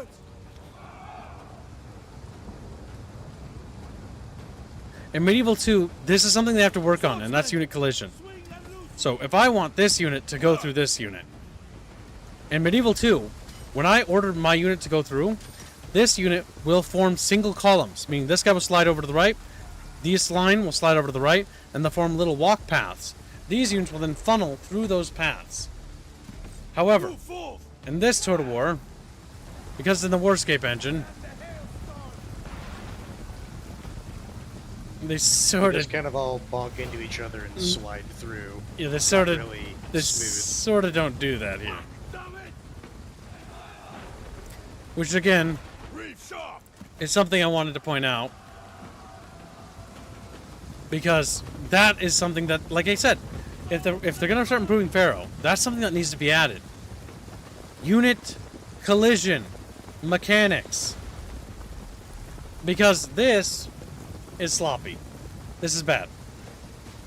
But this is unfortunately a problem with Warscape, because I've never seen a single Total War game that does this correctly. Wasn't like the only one that allowed you to have a wider formations to allow units through like Medieval 2?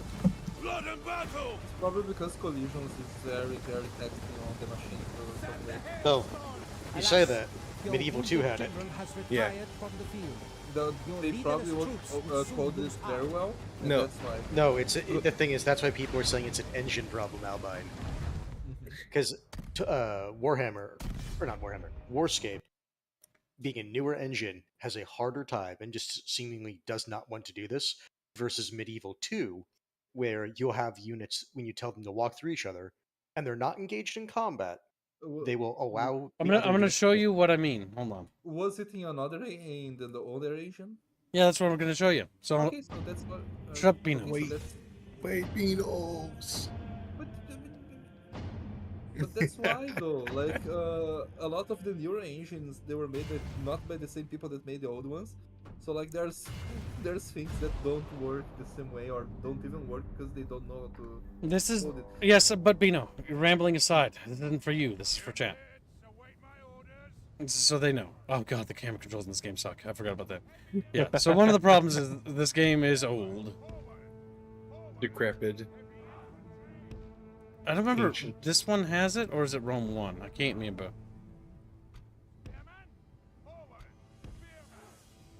I can't remember. Because in this one, unit collision does matter. Oh god, the camera's awful.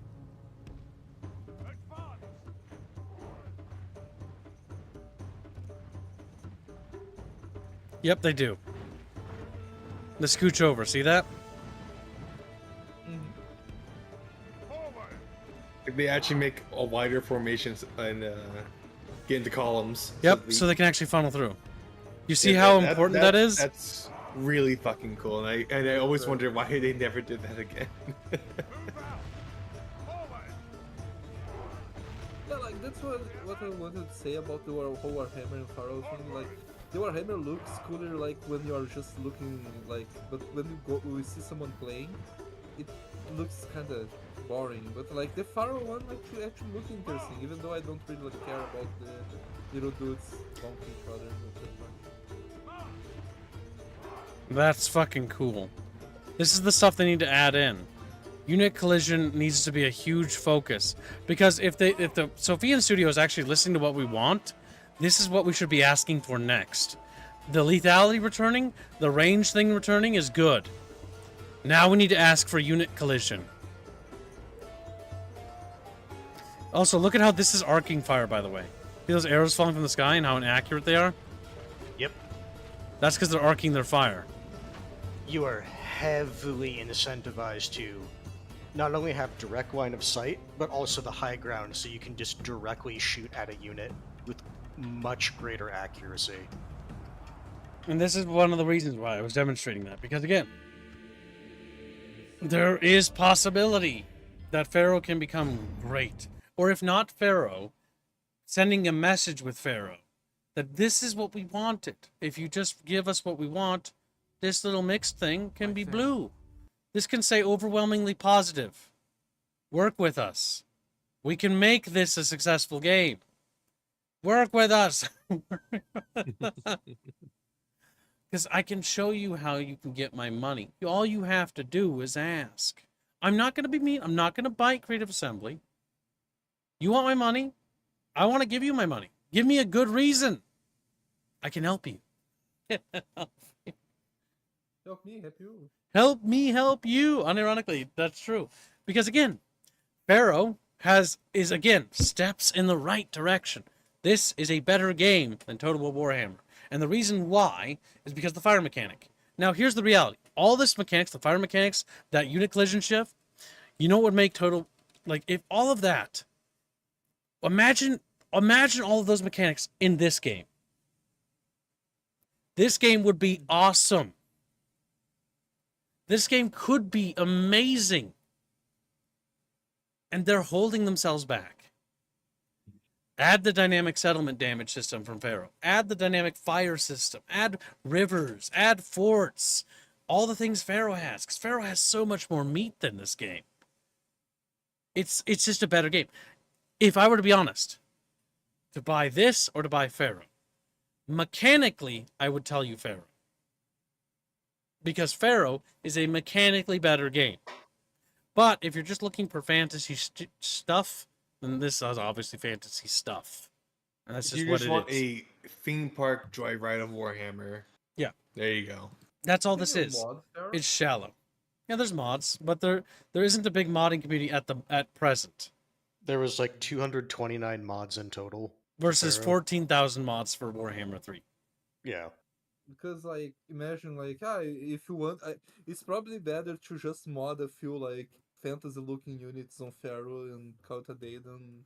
I mean, honestly, like fuck, dude. If it's possible, like remake Total War Warhammer and Pharaoh, it would be a better game. Yeah, easily. Yeah, because like I said, I'm a tourist, and like even I was like, this one looks more fun to play than the other one. And that's the other thing. Pharaoh and Warhammer 3 on the same engine. Yes. I believe they are both all Total War games. Okay, so Empire, Napoleon, Rome 2, Attila, Shogun 2, Fall of the Samurai, Three Kingdoms, Thrones of Britannia, Pharaoh, all the Total War Warhammers. All of those games are on the exact same engine. That's called the Warscape engine. And it's really old. And it's not very good. And it's got problems. But it can do cool things. It actually can. When it actually gets work. Honestly, I'm not so confident that Warscape is necessarily a bad engine anymore. As I'm starting to lean on to the side of incompetency. Yeah, the funny thing is that's something that people that used to work at CA were telling people. It's like it's not that the engine is bad per se. It's that the people using it aren't using it to its full potential. because I think the Warscape engine actually has a lot more power, because what Pharaoh shows me is that it can have blood in rivers. It can have fires, dynamic weather systems. What Pharaoh is starting to open my eyes, I think, right now, to, is the revelation that the Warscape engine isn't actually bad. It's creative assembly.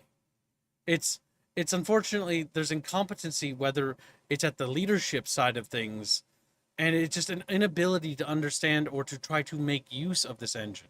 Because when I'm starting to look at this engine, I see potential that the Warscape engine can do a lot of things, and is being pushed to do a lot of things. And it's an old engine, a very old engine, mind you, but it's actually incredibly powerful. And they've been misusing it for years. Decades, actually. Do you think the mixed reviews in the beginning might be like a detriment towards the future of like this studio? Because from what I told, Yes, it is a problem. That's why, because this studio was responsible for Troy Total War. My Pharaoh. And Troy Total War did start doing better in the end, though I'd never tried it since they did the Resus and Menmon expansion. And maybe it is better, I don't know. All I remember is Troy was kind of like, it was a so-so Total War. It wasn't, it's not bad now anymore. It's all right. It's just not big enough.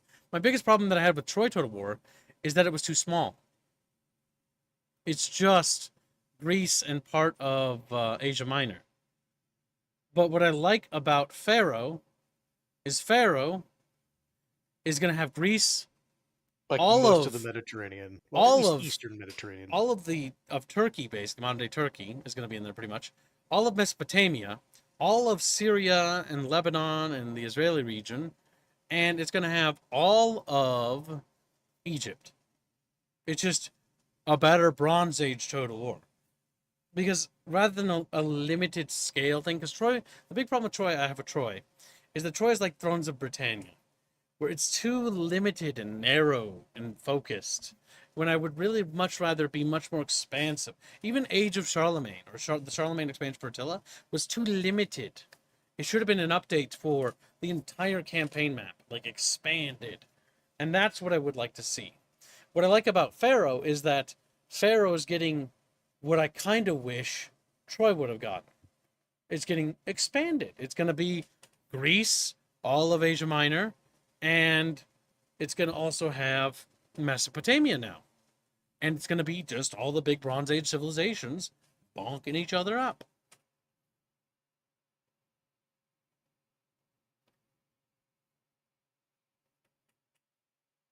At least that's what I feel.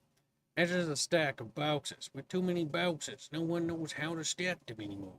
The other problem is that it's very clear that there's mismanagement on a middle management level, and as well as just lacking direction of what Total War should go towards. Like I feel like they're worried that the historical stuff is a stagnation thing. But Pharaoh proves to me that historical is still viable. My only concern is, when that patch drops in a couple weeks, will this turn around? And it also matters if it's good, right? Because if the patch is shit, then everything I talked about is dismissible because it doesn't matter, because it broke the game or something. But if the patch does what it promises to do, I would expect to see this turn around. If it doesn't, rip.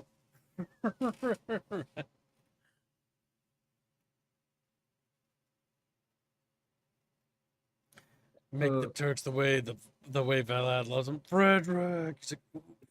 Where's the for, Beano? for better or for worse, since like this is a niche game, right? The good thing about niche games is that like the people that are into it, they are like more likely to test out a new patch than if it was like one of those like flavor of the month games that came and went by. I mean, it And is like, more niche because it's a strategy game, but as far as like strategy games go, this is like popular. Total War, it is the big fish in the small pond. Total yeah, War but is the big. It's the only hybrid 4X RTS game.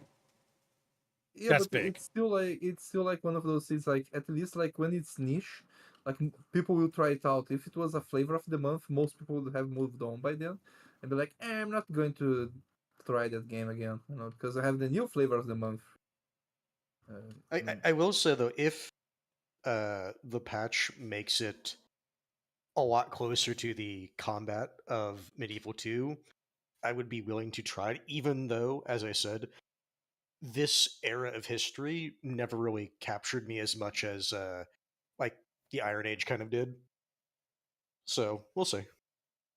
Yeah, no, that's going to be always a problem because not a lot of people are interested in Bronze Age, and I'm somebody who's actually on that list. Now, the Bronze Age, I know very little about. I don't really have a lot of interest. However, mechanically and from a gameplay standpoint, that's where this game, like, it drew me in. Anyways, it's actually really good in terms of mechanics, in terms of fire mechanics being interesting, and like environmental effects. Now, again, it still has its problems because it's still got unit paneling problems. There's no the unit collision issue is still there. That needs fucking work. It also depends on the unit rank and quality. What are you talking about, Marshall? Marshall. I think he's referring to Rome Total War. Oh, you're talking about like the what? I'm assuming because that's the only way I can see that comment making sense. Yes, yeah, okay, he is. Veteran troops were faster, better, and letting others pass. Yes, yeah, the veterans, and that's something Because that they should definitely they were do more here. Disciplined, yeah. Because the thing is, They've done it before. if they're listening to feedback, because this, reading these, they are listening. At least the Bulgarian studio. This has been very receptive in terms of like actually adding stuff that we want, especially when it comes to the battle stuff. And the big thing I want to underline is the lethality notes, as well as the realistic missile trajectories. This is also good. The way they're enhancing like visuals and how seeing things. That's just good. But like these are the big things for me, because this is going to change the overall feel of combat massively. Because this is the return to Medieval 2 and Rome 1 in terms of how combat works. And that means that things are going to be very different in terms of how fighting feels.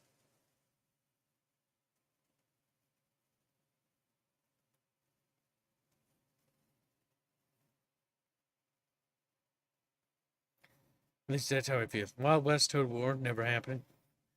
Yeah, no shit. I don't Blake. even see how that would make sense. It's a Blake shit post. I'm just reading it for the No, shits don't. and go. I was like, why were you reading his post? He's playing. Sometimes you gotta pat him on the head so he knows that we love him. We do, but he also needs to, get his balls stomped every now and then. Speaking Glow in of the dark, there's $10. Total War caveman win. Grug tribe will wipe out the Persona tribe for angering the flaming ball in sky, causing a drought by molesting sacred fur friends. What Greg the gets fuck? lasted What the club fuck? model and Stone no fight. We did joke about like a caveman Total War where it's just sticks and stones. what? Unironically, like he said that I'm assuming like the premise as like a quasi joke. Aztec Total War. Yes, but they use like paddle boards with obsidian shards implanted in them. Yeah, I don't want. I Those don't. things can like cut I people wouldn't in want half. an Aztec. Like if it's gonna be like when the conquistadors arrive. So But yeah, but that's what I mean. Like something set like in that time and in that area, because you don't really have mini games that touch that point. Well, that's set in There the are pike some. and shot era, technically. Because pike and shot stuff was happening, Oh yeah, in Europe. and that was more interesting. So, at least combat wise, because combat wise, the problem with that is that it's going to be just too much of a raffle stop.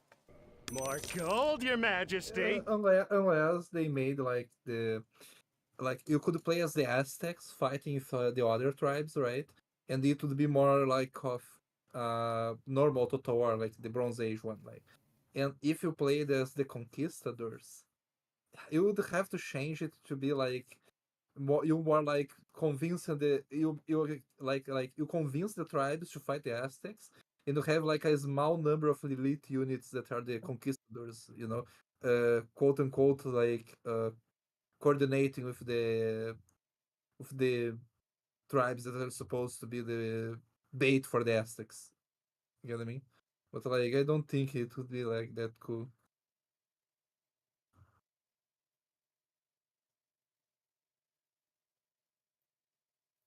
Could be neat though.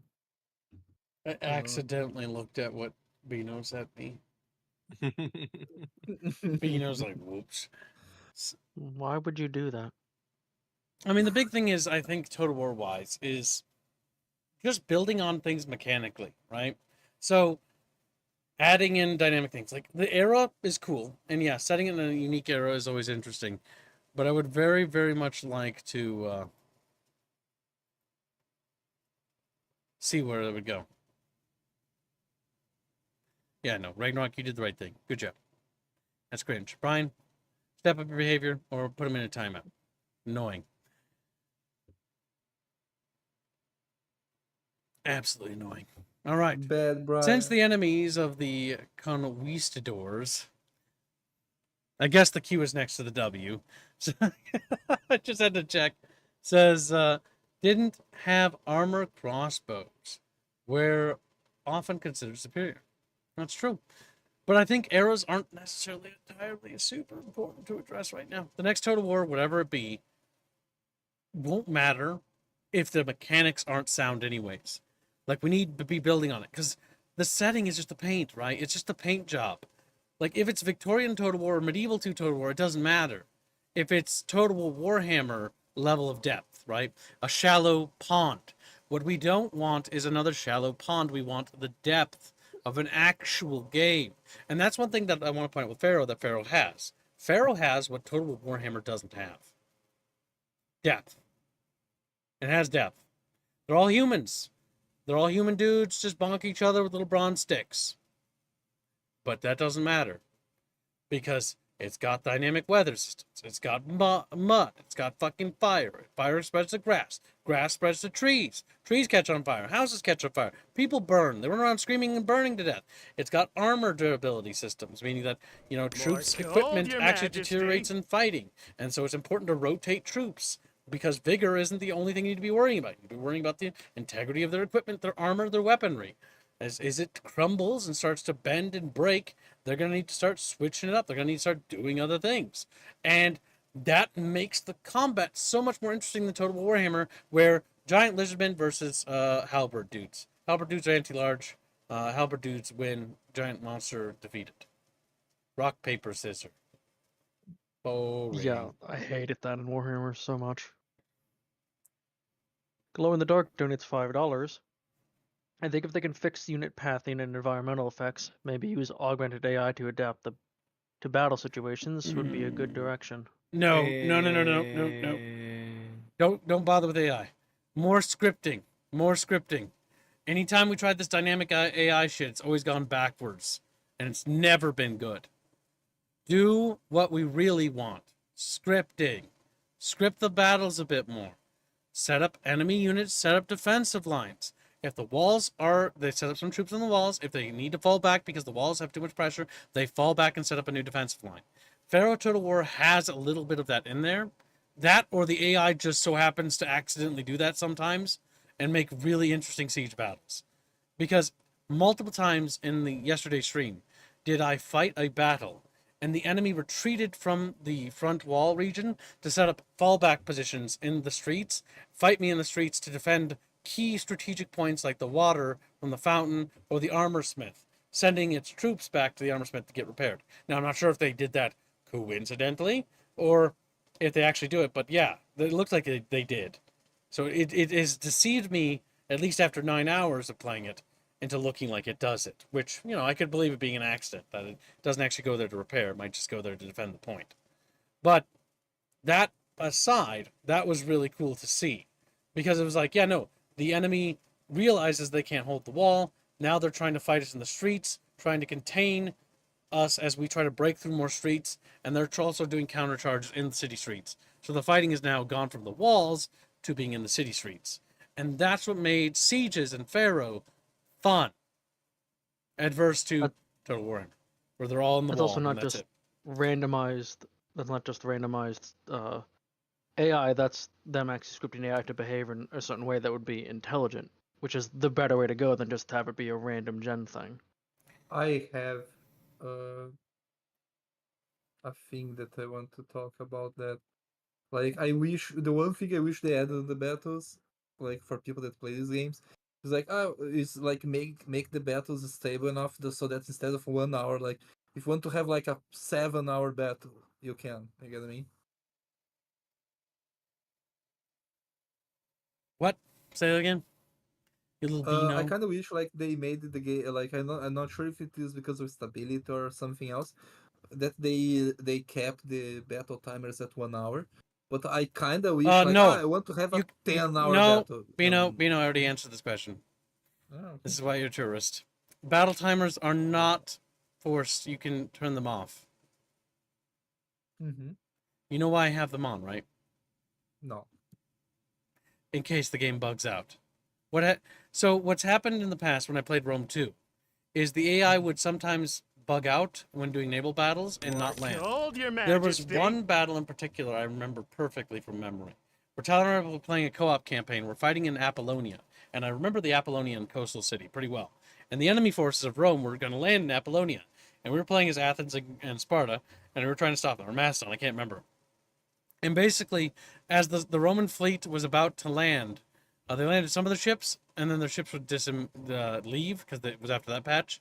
But then what they did is they stopped moving towards us, and they formed a little smiley face in the water, and then stopped. Like unironically, the ships formed 5 ships into a smile, and 2 ships were the eyes, and it stopped there. And then it just sat there, and because we didn't have battle timer on, we fast forward, and we sat there for 20 minutes, and because there was no timer, they would never land. That's why ever since then I have battle timer on. That and Medieval 2. Medieval 2, I remember when Medieval fighting on 2. mountains, there's a chance where your units can spawn on a part of the mountain that the enemies can't get to. And if that happens, you're stuck. There was also a few situations where you were doing a defensive siege and Mhm. the attacking AI would just not do anything. I remember when I was playing the Ottomans, and then the Mongol invasion happened in that eastmost settlement. I would build up the defenses and all that, and I would actively like kill off their mortars and shit like that. And then after that, it would just stop. If you did not have the battle timer on, you would just have to sit there and wait. There are Mm, legitimate reasons to have the battle timer on. mhm. Yes. The battle timer Good. stays on for me because an hour battle is actually a lot longer than you think. Also, Pharaoh Total War was the first time I felt like that hour was actually being used. I will point out in Total War Warhammer, the battles normally end after 10 minutes or 5 minutes. Usually. They never really In go that long. Warhammer, the AI is also extremely dumb and just right-click moves towards all your units. Yep. So battles are usually 12 minutes to 15 minutes tops. In Pharaoh, I kept having battles last 30 to 40 minutes. Now, granted, there were battles that were small, some were autoable, or there was occasionally one where, the enemy had like 4 or 5 units and I was doing it just to make sure one of my units didn't get wiped, but it's like, okay, clearly they will not stop me. I will roll over them. But generally, it seems to be that battles generally last pretty long. Field battles, I will say in Pharaoh, are like 15 to 20 minutes, so they're still kind of short. Um, I don't think I've ever had one go over 30 minutes. I can't remember. But the sieges have almost all been like 40 minutes to an hour because of how like fighty they are. And because they took away the magic ladders, that means that the walls actually matter again. Like I actually have to siege the settlement to build siege towers, siege ladders, and battering rams. Because if I don't, getting into that city is going to be kind of goddamn impossible. Because guess what? The only thing I can do is I can chop down the gate with axemen. That's it. Like if I have axemen, I can chop down the gate. If swordsmen, they can pick pack at it for like an hour, and then it'll break open, and then you got to grind through it. But that's one thing I really like about it is that it seems like it actually seems to matter. I've had buggy naval battles once in Total War Hammer 2. Naval battles. I don't know naval battles in Total War Hammer 2. The enemy had reinforcements. Oh, you're talking about like when the armies meet and then this land battle, and those somehow bugged by moving into the corner and getting stuck there. Oh yeah, that does happen. I could do massive damage on them in the corner, but once it got somewhat less entangled, the game would crash. Oh, well, that sounds like an instability problem with that game, because what's probably happening is the AI is ordering like a fucking billion orders and it just crashes the game. Yeah, that's another problem with some of the more recent Total Wars is that it'll just spam orders, Yeah, the AI does which causes that. it lag. Like I have seen that in Pharaoh where I'm attacking a fleeing unit, and the fleeing unit will stop, and it'll start to fight me, and then it starts running again, like really quickly, and I'm like, I know what the AI is doing. The AI is like, no, keep running, keep running. And what I actually do think about that is I actually like that because they're actually telling the unit to. It's what I do when enemies catch my units. Like, no, no, keep running. Like those last guys, like, don't go back for them. They're dead. Just keep going. Just keep going. And stuff like that. Fucking Commissar Czar's having PTSD about mountain battles right now. He's like, oh, I can't reach them. That happens so many times in Medieval 2, where you can't reach the enemy because they're in some like piece of land you can't reach. Yeah, that's why battle timers are kind of important. Problem with AI is it needs to be trained rigorously. It does. I mean, you can see that in StarCraft 2 AIs and skirmish battles and like Dota 2 and stuff like that. Like those ones, because they were trained so rigorously and so much, they are good. But the issue is Total War and how many maps it would have to be trained in would take forever. This is why I think the solution is simple. Just institute various combat and battle scripts that the AI runs with. If player has done A, do B. If player is doing A2, now activate B3. Try to counterflank them. Yeah. That's the best way to do it. Also, on battle timers again, even with Pharaoh having longer battles, you seem like you're having a lot more fun playing them, even though they are longer. Like, even though some of them might be a bit of a slog because of just the constant fighting. Oh, that one brutal one where we went through one city street, but we used concentration. Yeah.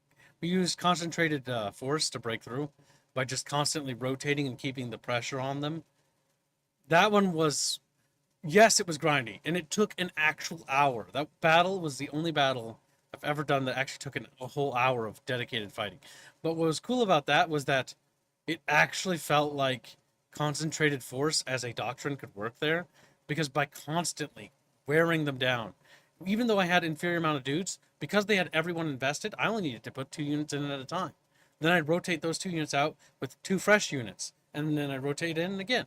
And as my equipment got bad on some of my units, I'd rotate the equipment bad to the back, so that way I wouldn't use them as much, like the yellows.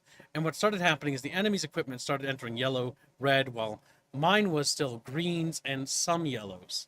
And then eventually they were all reds, and I was like, greens, still yellows, no reds in terms of equipment, and still green on vigor, because I kept rotating. My point, though, is even though that battle took a long time, you were engaged with it the whole time. Like, you weren't just, oh, this is taking forever. Like, you were actively engaging with the mechanics and enjoying it. It was not an auto battle. More They gold, Your were like, oh, yeah, Majesty. like, let me just stare.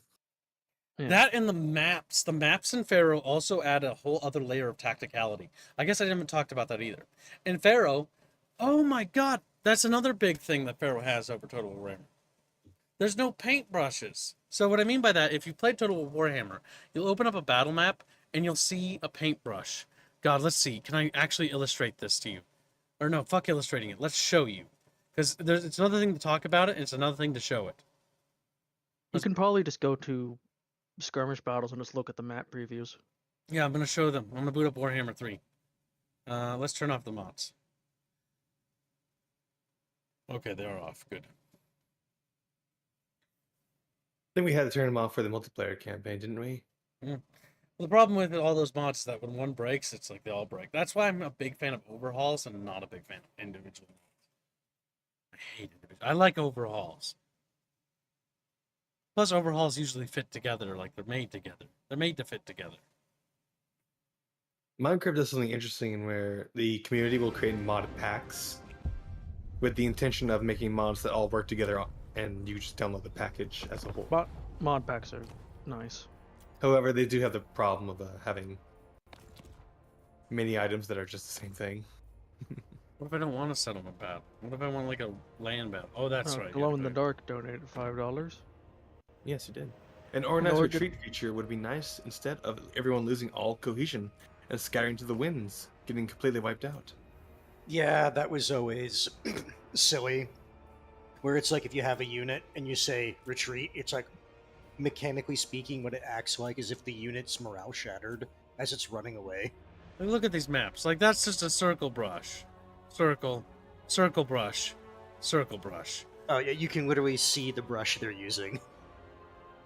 That one too. Meh, meh, meh. Meh, meh, It's a meh. literal just circle of trees there. And that's what I mean, though. Like, it's just, they're not very interesting. Like, they're just like little hills and slopes. Like, okay, there's impassables, but it's like, there's nothing there. Like, oh my god. What was that one battle we had in Pharaoh? Where there was, like, little rocks and other impassable things, and there's so much, like, maneuvering and securing territory. It actually mattered. It actually mattered. There's no way I'll find it. I'll try. But I'll do a quick demonstration of the maps by just opening up one. Because the maps here feel very much handcrafted, and they feel very rich in terms of, like, stuff to hide behind. Now, bear in mind that this isn't a return to form. If I remember right, all these maps are handcrafted. But they're handcrafted, and they take advantage of that fact. So if we go to Land Bateau.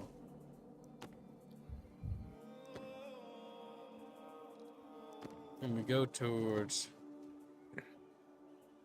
Where is it? Grassy. We probably want something grassy, not sandy.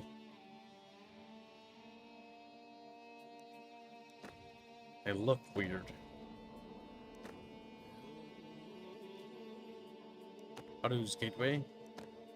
Okay, probably want to avoid the deserts. This actually looks like it takes advantage of some of that stuff. Oh, man. I just wish I knew what the ones look like. This is one thing I don't like. The map previews. They just look bad. Yeah, because they're just showing the terrain type, not even like what it would actually might look like. Oh god, just... There, whatever. Oh, Start. actually, does Pharaoh have the, like, wiki thing in it, or do you have to connect to a website to access I think it, the like you wiki's do in it, Warhammer? if I remember right. Good, If I 'cause- remember right. If I remember right. Yeah, if it is, then good. If not, then that's a shame, because that was always annoying having to connect to a site. Yeah. Where it's like if your internet's down, it's like I literally just want to look at the stats without having to fight them. It's like, no, Mhm. I am looking forward to when they make the battle maps bigger, because right now they're kind of tiny. But here you can kind of see, though. Like, look at the amount of terrain things. Like, there's this overlook here. There's fucking mud there. There's a river. There are trees. Trees provide cover, but this is all fucking flammable. So when you think about it, like, there's a lot more that goes into thought in terms of what this does. Like, there's a big river here, but there's a lot of mud there. You know what I mean? And there's tall grass here. Like, there's a lot more to think about when it comes to the maps. And it really starts with things like this. Because there was a battle map that was like this, but it was like a wandering slope, and it was like all the way up. And it was really cool because we had to like bounce between rocks and move up and segue around and cut off units. It was just really cool. And that's something I wanted to demonstrate when it comes to map creation and making maps interesting. Having lots of interesting things about them. One thing that was really cool, and I think will always be cool, is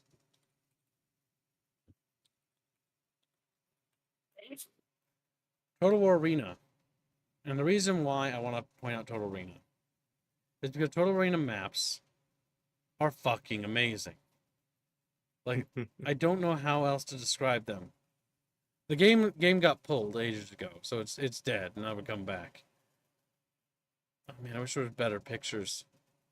Glow in the dark. For Would a gameplay suffice? I can go grab one of those. Here, we'll open For up 5 YouTube. hour, Glow in the Dark says, you know what? Since Total War is mostly historical, they can use battle doctrine from real life nations to write scripts for them. Eh? That could be cool, but like this current studio that's doing Pharaoh, I could maybe see doing that, but the main studio, I don't see them actually taking time to research that stuff anymore. Jeez. The first thing I see when I look up Total War Arena gameplay is people saying like it's a dead game. Is it still playable in 2022? He's dead. Well, they pulled the servers down. But the maps in this were really good. Like, I don't know how to describe it. Like, the use of them. And how line of sight worked. This trailer's not really helping. There's the hot gates at Thermopylae. Oh my god, you could do some really fucking nasty fucking tricks there. Zara is sad More that Arena's gold, Your gone. Majesty. I do miss Arena. But what they should have done is... So let me explain something. Total War Arena should have been the base game's multiplayer mode. That's what it should have been. Didn't need to be an MMO. They should just take this concept, this thing, make it the base multiplayer mode. You'll have the best fucking RTS multiplayer stuff I've ever seen in my entire life. Congratulations. Alright, Bino, get on it.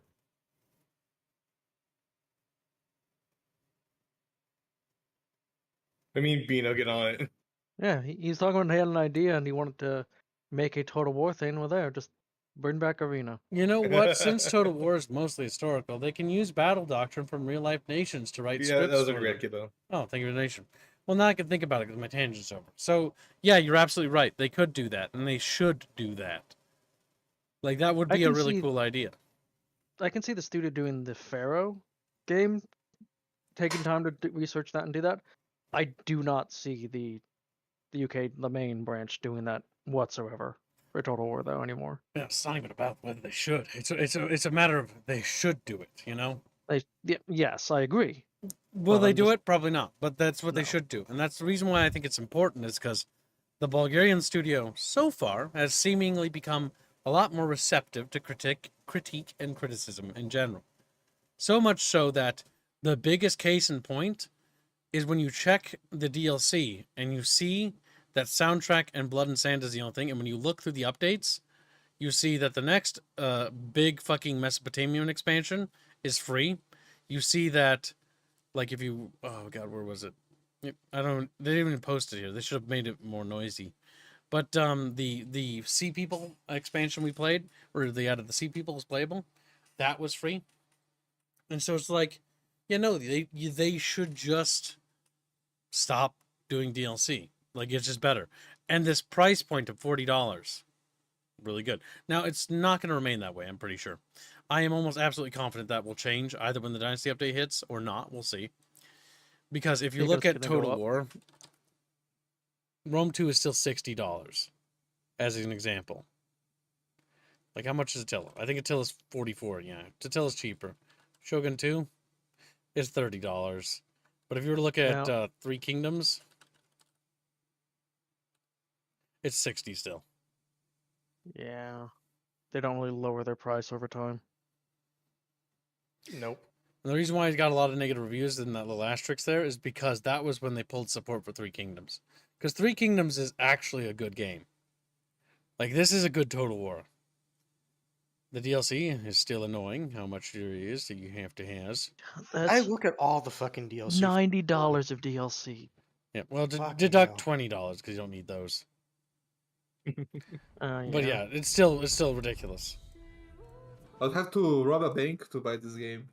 The Three Kingdoms is good, Two banks. but the because problem other is bank- it's abandoned.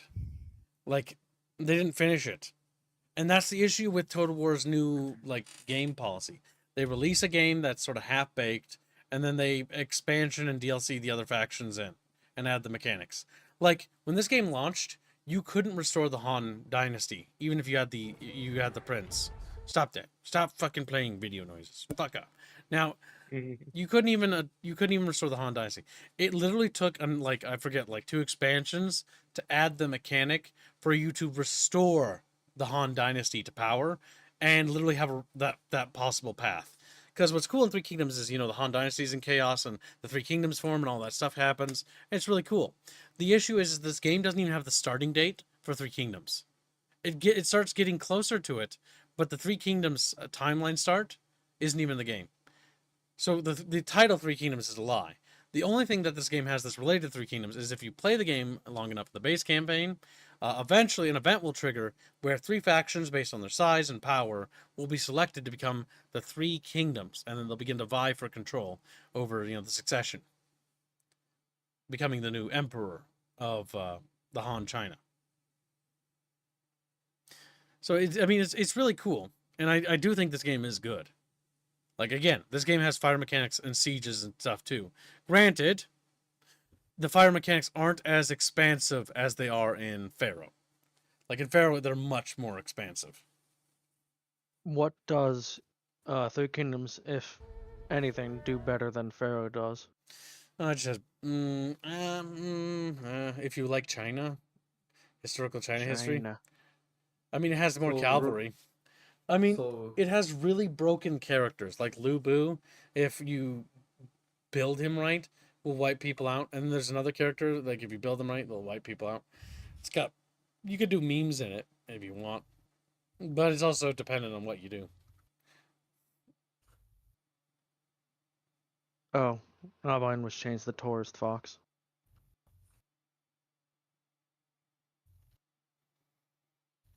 Join us, says Chatfish. yeah, Should definitely give Three Kingdoms another shot. So with Pharaoh though, once they release that patch, you think the price is going to go up? They might. That's the thing. I'm not entirely sure because I But can't people who really already say. own the game get upgraded to that one for free. Yeah, from what I read, it sounds like if you own it, the Dynasties thing is like a free thing that just happens to your game. Which makes me think that it's literally just this. Darker and darker. The Emperor Edition. So when Rome 2 got patch 17, if I remember right, and I like how that's ingrained in my brain, patch 17 was the Emperor Edition patch. It literally was a free update. And then the game just became that, if I remember right. They called it the Emperor Edition. And it was their way of basically unfucking Rome 2. Because Rome 2, even now it still sucks, in my opinion. Rome 2 is kind of shit. But the patch 17 was when they rolled in a big expansion which added a new start date, which was basically Octavian Augustus's ascension. And basically Pompey, son fighting, and Mark Antony. That whole time point was added for that. Does the Emperor Edition have all the DLC in it? No. no. Mm. There's I no understand. I'm way pretty it sure would. it didn't have like the Oof. Daughters of See, this Mars. is the 100 DLC right here. The only thing the Emperor Edition comes with is this Imperator Augustus. This was the free patch, which basically turned it into Emperor Edition. Now, Imperator Augustus is a good patch. I like how this isn't even the pictures of it. Nice. Or is it? No, it is. I think that's Mark Antony. Yeah. But now you have to buy it separate. No, you don't. If you buy Oh, Rome it's still 2, free? it comes It with looks like a free download, right? Okay, yeah. Rome 2 literally comes with Imperator Augustus. This other stuff Oh, yeah, it does and not I though. can't buy it. Yep. I was So gonna say it's- what was it, they- 140 for all the DLC? Ridiculous. Yeah, it is. It's a lot, and most of it sucks. Like the nomadic tribes, they suck. The Greek states culture, that's so you can at least play as the Greeks. The Hannibal campaign is fun, but it's only a campaign, so it's like okay, if you just want to replay that. Caesar and Gaul is just a campaign thing. Pirates, they were so. The Beasts of War expansion gets like 2 interesting monster beast creatures fighting. It was like the Syrian war elephants, armored camels, and I think it was the Malaysian warhounds, and that's it. And there's like a bunch of useless shit in there. Daughters of Mars adds whammon. You don't need that. Black Sea Colonies was kind of interesting. Added the like Bosphorus things. Wrath of Sparta kind of sucks balls. Empire Divided added a different era start for Rome. Desert Kingdoms was not as good as the Attila version.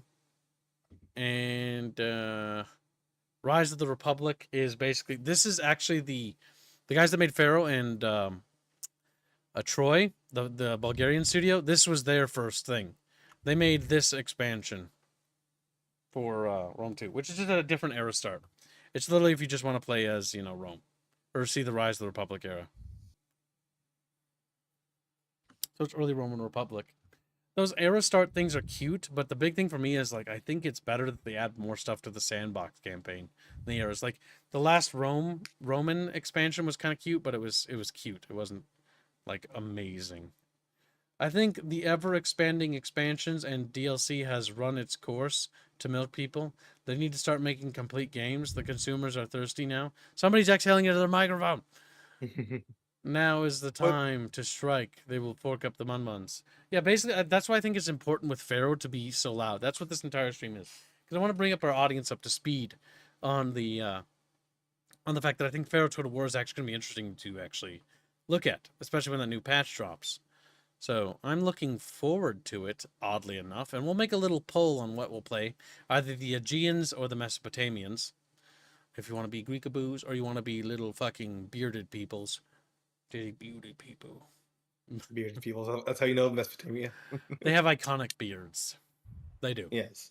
Now, it would be really nice if they went the path of Scholar and actually just re-release the game with all the DLC so that new potential players could actually enjoy the old games without having to fork over near like $200 to get all the fucking DLC. That's what they should do. It's disgusting. They should be re-releasing these games with all their DLC combined. I mean, if you want to see something even more disgusting, look at Crusader Kings 2. yeah. But that Like, that one goes on that for is sale. Paradox, not Creative Assembly. But still, Creative CA's going the same route Paradox has gone. Yep. They've been doing that for a while. I mean, the big problem is like, if you look at any Total War, right? We've looked at Total Warhammer, but we'll look at it once more. And we'll look at all the modern Total Wars real quick. Let's just review them all, right? Total Warhammer 3 is the most disgusting. $290 for all the DLC, plus the other two $60 games. Even ignoring that,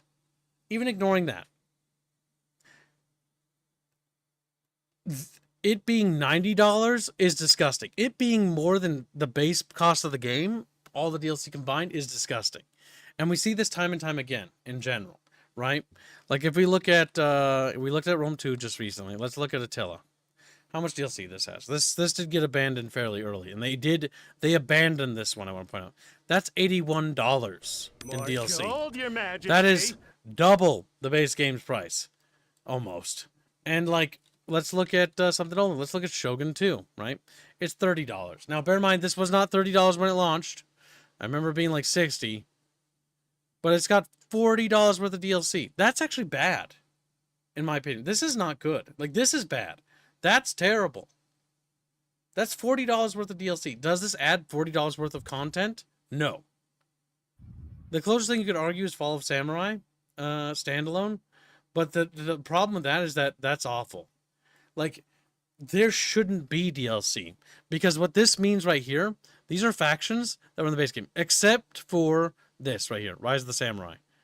That is a different era start and sucks ass. Don't ever try it. But, all this stuff, I think they actually separated Fall of the Samurai as a separate thing now. I think they did.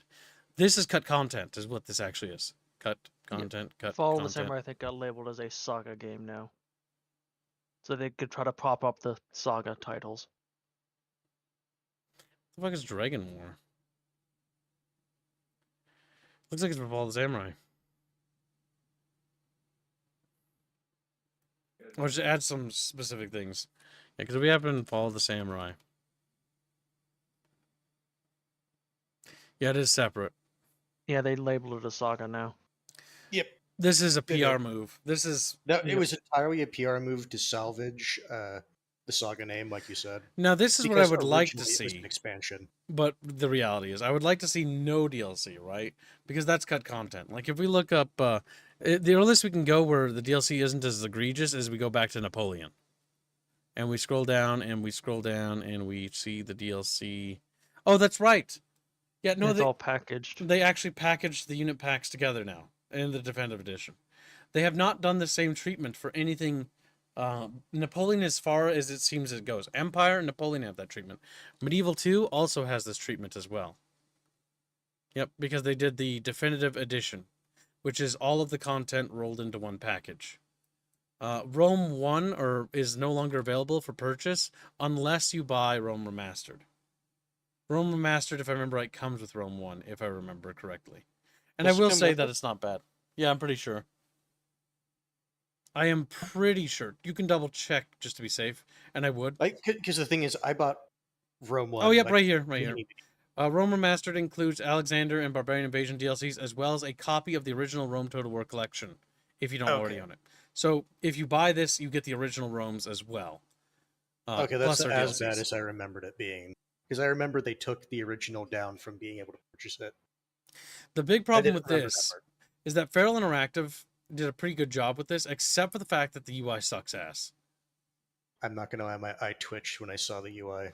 The UI is bad. It's like mobile game UI. Like, it looks like it's made for phones with these little big Not bubbles. only that, like some of it looks like it doesn't really fit together. It doesn't. Also, another minor complaint is you, as a base option in the game, not being able to turn off in-battle cutscenes, like when a wall gets or a wall segment is destroyed, it like wanting to look at the take your camera and look at that part rather than just giving you control of your units. That would have been nice. But yeah, Rome Remastered, if you want that.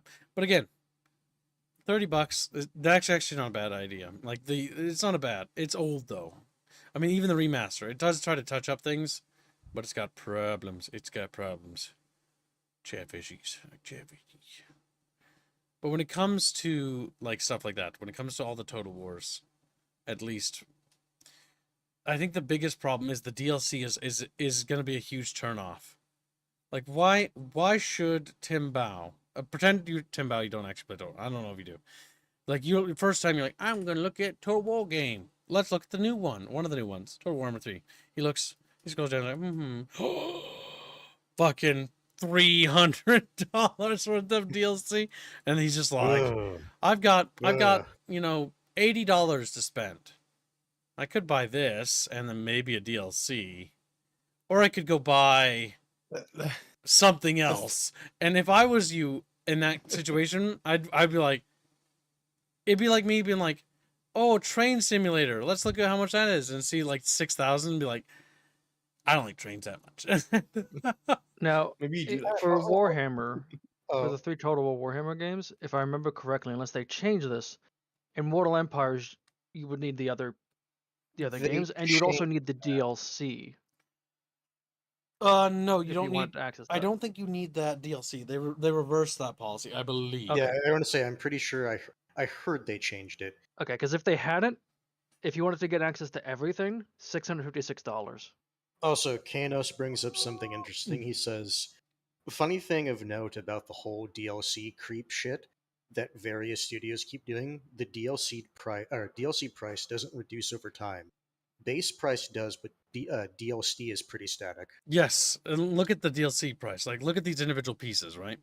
Like $15, $20, like $20, Almost $10, but it's static. 25 up there. None of these should've- have ever changed, I don't think. It's excessive because it's getting to the point where the DLC are more expensive than the base game itself. Like, this DLC Yeah. is $25. It is a quarter of $100. It's ridiculous. And you're telling me and the base game is $60. Does this add almost half the game's value worth of content? No. I mean, we're not gonna drift into Paradox because I do want to do a stream on them too. I was gonna bring it up, Oh. but I decided against it. But I want to do Yeah, I do a just Victoria saw 3 something. stream, and I want to play that with chat. We'll do a Victoria 3 multiplayer stream. We'll play that. And then after we do that, we're going to assess the situation and do another bunch cast stream and talk about it. Because that DLC creep it's not a limited to Creative Assembly issue. Nope. Like, the big I reason wanna why say- I really like games like, Helldivers 2 is if I look at the DLC, there's nothing. There's the in-game currency, and that's it. Like, it's just, this is Helldivers 2. It's a complete game. Sons of the Forest. Early access game. It's early access game. Complete game. Age of Empires 3 does have DLC factions, I will point out. But as a comparison, their DLC factions never seem to exceed $10. Wanted to And say something quick because I was just checking because I was curious. For Crusader Kings 2, you can pay a monthly subscription to get all the DLC. Oh, It's that bad. You could pay a monthly yeah, subscription no, to get access to it instead of that buying it. applies to all the Hearts of Iron games. Like, you can pay a subscription to get access to all their shit. It was a That's joke for the ridiculous. longest time that people would give out fucking not hard drives, thumb drives containing all the DLC installs for the fucking Yeah, Paradox Crusader games. Kings 2 is $310 for all the Just don't- DLC. Don't look behind you, just run. And Frederick Hendenstad has been a member for 3 months as a loyal bucketfish and says we're more worth the sub for EU4 DLCs for 2 years on sale, and 4 if not to then buy them. I hate how much money I spent on the game. I got full price. I mean, okay, fine. We're gonna look at it once, but we're gonna go back to talking about Total War because this is I want to say that's the reason I didn't bring it up. 'Cause This- it was going to divert the this conversation. does show an Shut up. This does show an exacerbation of that issue, right? So they have a subscription model, and this is something to bear in mind because this could happen to Total War. $7.99 a month, and you can get all the DLC. And you're like, why the hell would I do that? Until you expand this. $435 worth of DLC. Now, granted, some of the shit's really not worth it. Like, like the music ebooks. packs or stuff like that. yeah, like that's not really like what. Well, I know people because I don't know But that's an Europa example. Universal as well, but Crusader Kings 2, some of those DLCs are basically mandatory for the game to be even worthwhile playing anymore. I've heard many times. It's not mandatory. That's most Paradox games. All DLC that adds mechanical functionality to the game is mandatory. That's what you don't realize. Yeah. Because without it, it's like, oh, I don't get to play with spies. Oh, I don't get to play with the ability to customize Oh, my this tanks. nation that I like playing, you can literally only play it because of this one DLC. Oh, but don't forget that in a lot of cases that content is still in the game. You just don't get access to it. Anno 1800, I think, is also a sinner, aren't you? It is. Yeah. You're a sinner I would too. just say, click that button. Yep, there it is. $368. And I will say, this is something I kind of wish they would go back to a little bit. Going back to Total War, is if you don't have a DLC, the AI doesn't get access to those units because it just feels like the game is pressuring you to get the DLC if you don't. Yeah. EU4 locked major mechanics behind DLC. All Paradox games do.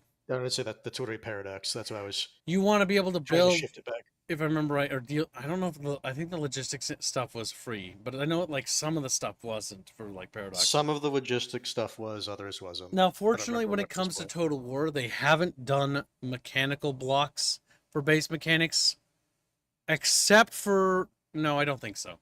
No, that was a free update. I think that was a free update for Three Kingdoms. Yeah, Creative Assembly has not fallen that badly, if I recall correctly.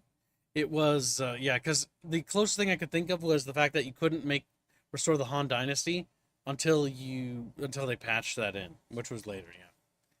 They don't lock major campaign mechanics, but they do lock factions behind paywalls. And that's annoying. That's why I want to underline that even though Pharaoh is doing this as an apology, I want this to be the norm though. Like when I look at the DLC thing, and there's the blood and gore thing, and then there's the soundtrack. And that's it. That's what I want to see from now on. Like that's it. That technically doesn't need to be there either, in my opinion. The OST, whatever. An art book, whatever. You know, it's the art of. Okay, fair enough. And like a royalties back to the artist, that's fair. But that's what I want to see from Total War from now on. That's where Total War needs to be. Less DLC, more complete product. And if you're gonna release games incomplete, then do it like you did with Pharaoh. Just keep giving us patches until you patch it all in. I don't mind getting an early access game. If you tell me it's early access. Helldivers do. It's just be honest. Like, there's nothing wrong with being honest. Except it's not as profitable, I guess. So, you know, there's that. Yeah, there's the problem. Honesty costs a little bit of money. But you know what it'll gain you more in the long time? Loyalty from customers. Yeah, and but that's a long-term more investment money that- in the future. It's an investment. Why do you think I'm so honest with my little bucket fishes? You have to invest in them for them to invest into you. The problem is they see it though as, oh, this, even if they do see it this way, we might get more money in the long run, or we could just shaft our customers and get money now. Oh, good cancer. Welcome to Stream Crazy Templar. However, we are in, I think, the wrap-up stages. This sort of concludes, I think, our thought piece on the whole Three Kingdoms. Ugh. Pharaoh thing. But yeah, Pharaoh all in all. Interesting game. Wishlisted. Keep an eye on it and see what that patch has to offer. Because if that patch does what I think it does, and based on what it says it does, we have Medieval 2 We have Medieval 2 in Pharaoh's Bronze game. Age. Yeah. Medieval Pharaoh Age. Medieval Bronze. Medieval Bronze Age or whatever. I don't care. But that's what that basically is going to turn it into. Which would be really Three cool. pharaohs. Okay, should have forgot Plague. Plague must be destroyed. I thought Rapier was just being really dumb there. Just like, no, I it's was Plague, reading it's Plague. Yeah, he was just pretending to be dumb. Wow. Being mean to Plaque. What did Plaque ever do to you? Look at him. He's He sitting was there. Brazilian at me. He's gray, and that offends me.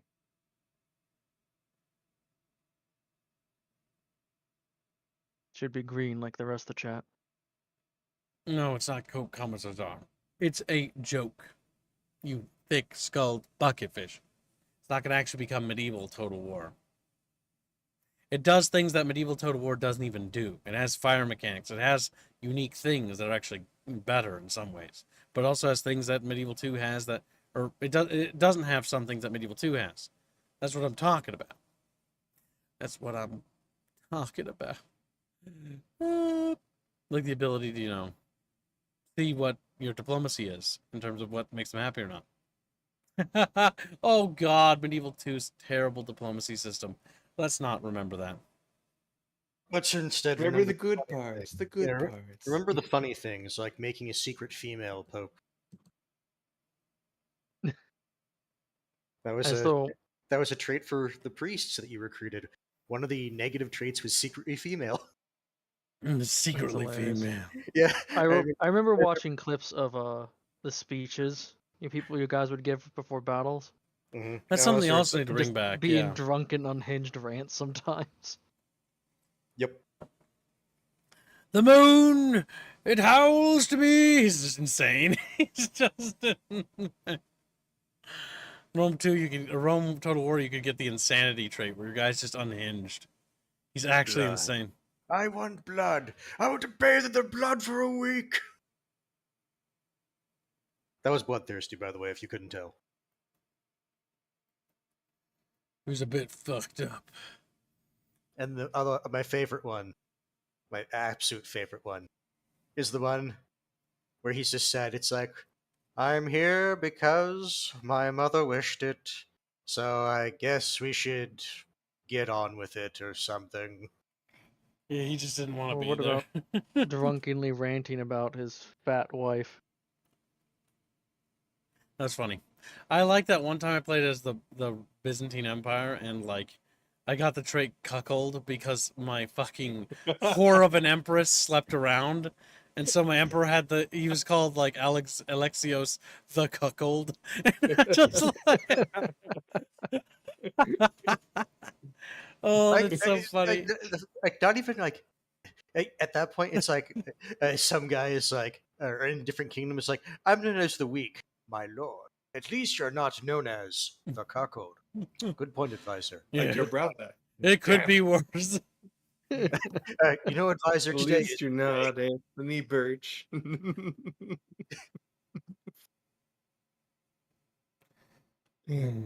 Good stuff. Fucking boohoo Ragnarok, comes in English red carpet. general. Who's a No, bit no, no, hold retarded. on. Ragnarok says English general. Have you seen my wife? Ugly little creature. Careful, Boohoo. We're gonna turn you into a cuck. And he's like, yeah. See, I just want to like reach in and grab that little ghost that's peeking out of that little box and just pull him out. You know, he's like, just rip him out. Careful, Boohoo. Once you get a chatfish, it's all downhill. Oh, no. That's true. You'll start thinking about rights and being a member of the community. It's terrible. You'll have friends. It's like, don't want those. No. You'll meet people you hate. It's great. Wow. Well, if anyone has no further points to add, then we should probably figure out what it is we shall stream for the Chatfish. Yes, of course. What would Chatfish want us to stream? Would they want Valheim? Do they want whatever else I've installed? Elden Ring? Do they want probably not? You don't have that probably installed. not that. I do that. And it's like, don't you I lie. do have that. That's why I just started taking it. Probably not that. Probably not that. Does Chatfish want Starship Troopers Extermination? Fuck no. Does Chatfish want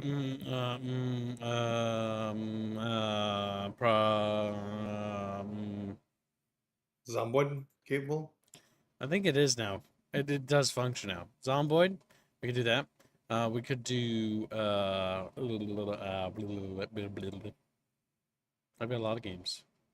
I own a lot of games. Populous. We have to do that at some point, yeah. He's like, I paid for it. A little tear stream down. I did. What are these friends It's true. you speak of? Let me join Zomboid. Well, it depends. Chat can always donate for one of them. After all, we haven't reached the daily goal, so we're close. And I don't think I'll do things for free until then. Very close, actually. Yeah. Speaking of DLC, our channel has to survive too, chat. Our channel You can buy the Bickering Bunch DLC. We'll call you by your name. Don't worry, I won't. Power else is decompresso. No decompresso, if you so want. You can find for the low price of 400 gamma. Zara says I've never Modern gotten- Warfare 2, 2009. I've never gotten decompresso, Muns. the current goal that you see on screen is the weekly goal as a whole. Yep. Like we are $53 away. So close, chat, but so far. Like, how could this happen? It's like, because you donated earlier. in Who the week. knows, maybe chat might even want Hoi so I can play my new Ethiopia, which is Spain. Wow. Doesn't chat have 10 $5? If Well, there's one $5. Hey, Yeah, it's gives- Indio. Wow, nice.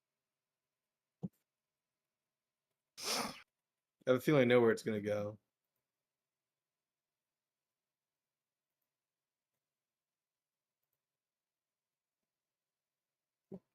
No, it is what it is. Thank you for the gifted membership. It lands on Bendio. Gonna put that in medieval 2 mod. Oh, he wants to fund that. Oh, yeah, of course. Not a bad choice. You think I'm just a little chatfish? Put all the games on a wheel and roll it, says Frank. Why do that when I can make them pay for it? I can do that when I can. Everything gives the donate membership as well. Yes, I know Grumpy wants to pay for something. Grumpy. What do you want, Grumpy? Whisper to me, Grumpy. Grumpy, what disgusting. Fuck. Pays you to never do that again. Grumpy's hungry. Sock fun fit and restoration. That suck. Skirt. How come nobody's donated for a specific Correct. game to play? What the fuck? You can't just give me money without a Hold reason. your majesty. We just want you to sit here and Hold on. sweet nothings to us. I think a chatfish has finally stepped in. Jimmy Stiffingers donates $50 to say, fine, here's Zomboid money. Let the bucket join. Well, I think that's Zomboid. Well, Don't be weird about it, Kip. Well, I will be. Now, for the real quick question, before we raid into ourselves, we're going to test it. And no matter what, we will stream Zomboid because he donated a lot of them. I just need to make sure that it works.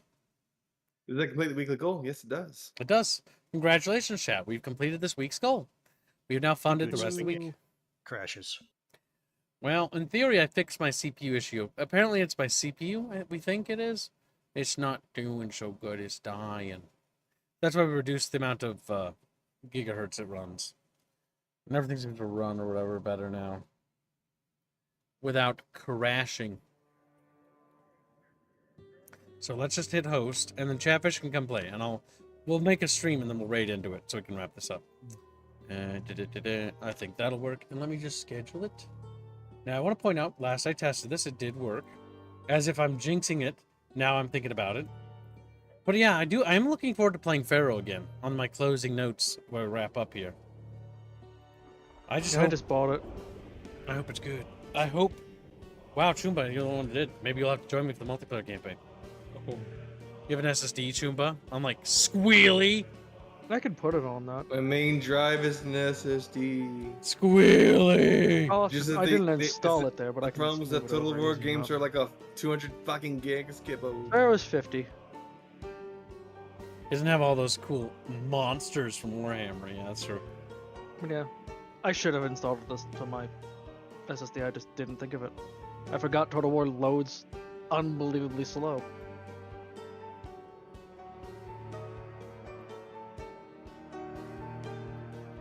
Okay, looks like it's so far wanting to work.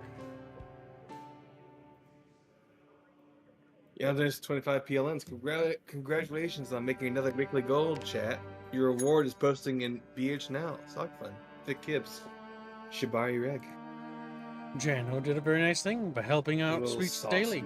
What a loyal little sausage. bucket fish. She's a loyal fish. Loyal. Oh. Oh, and all the chatfish are watching too. Oh, yeah.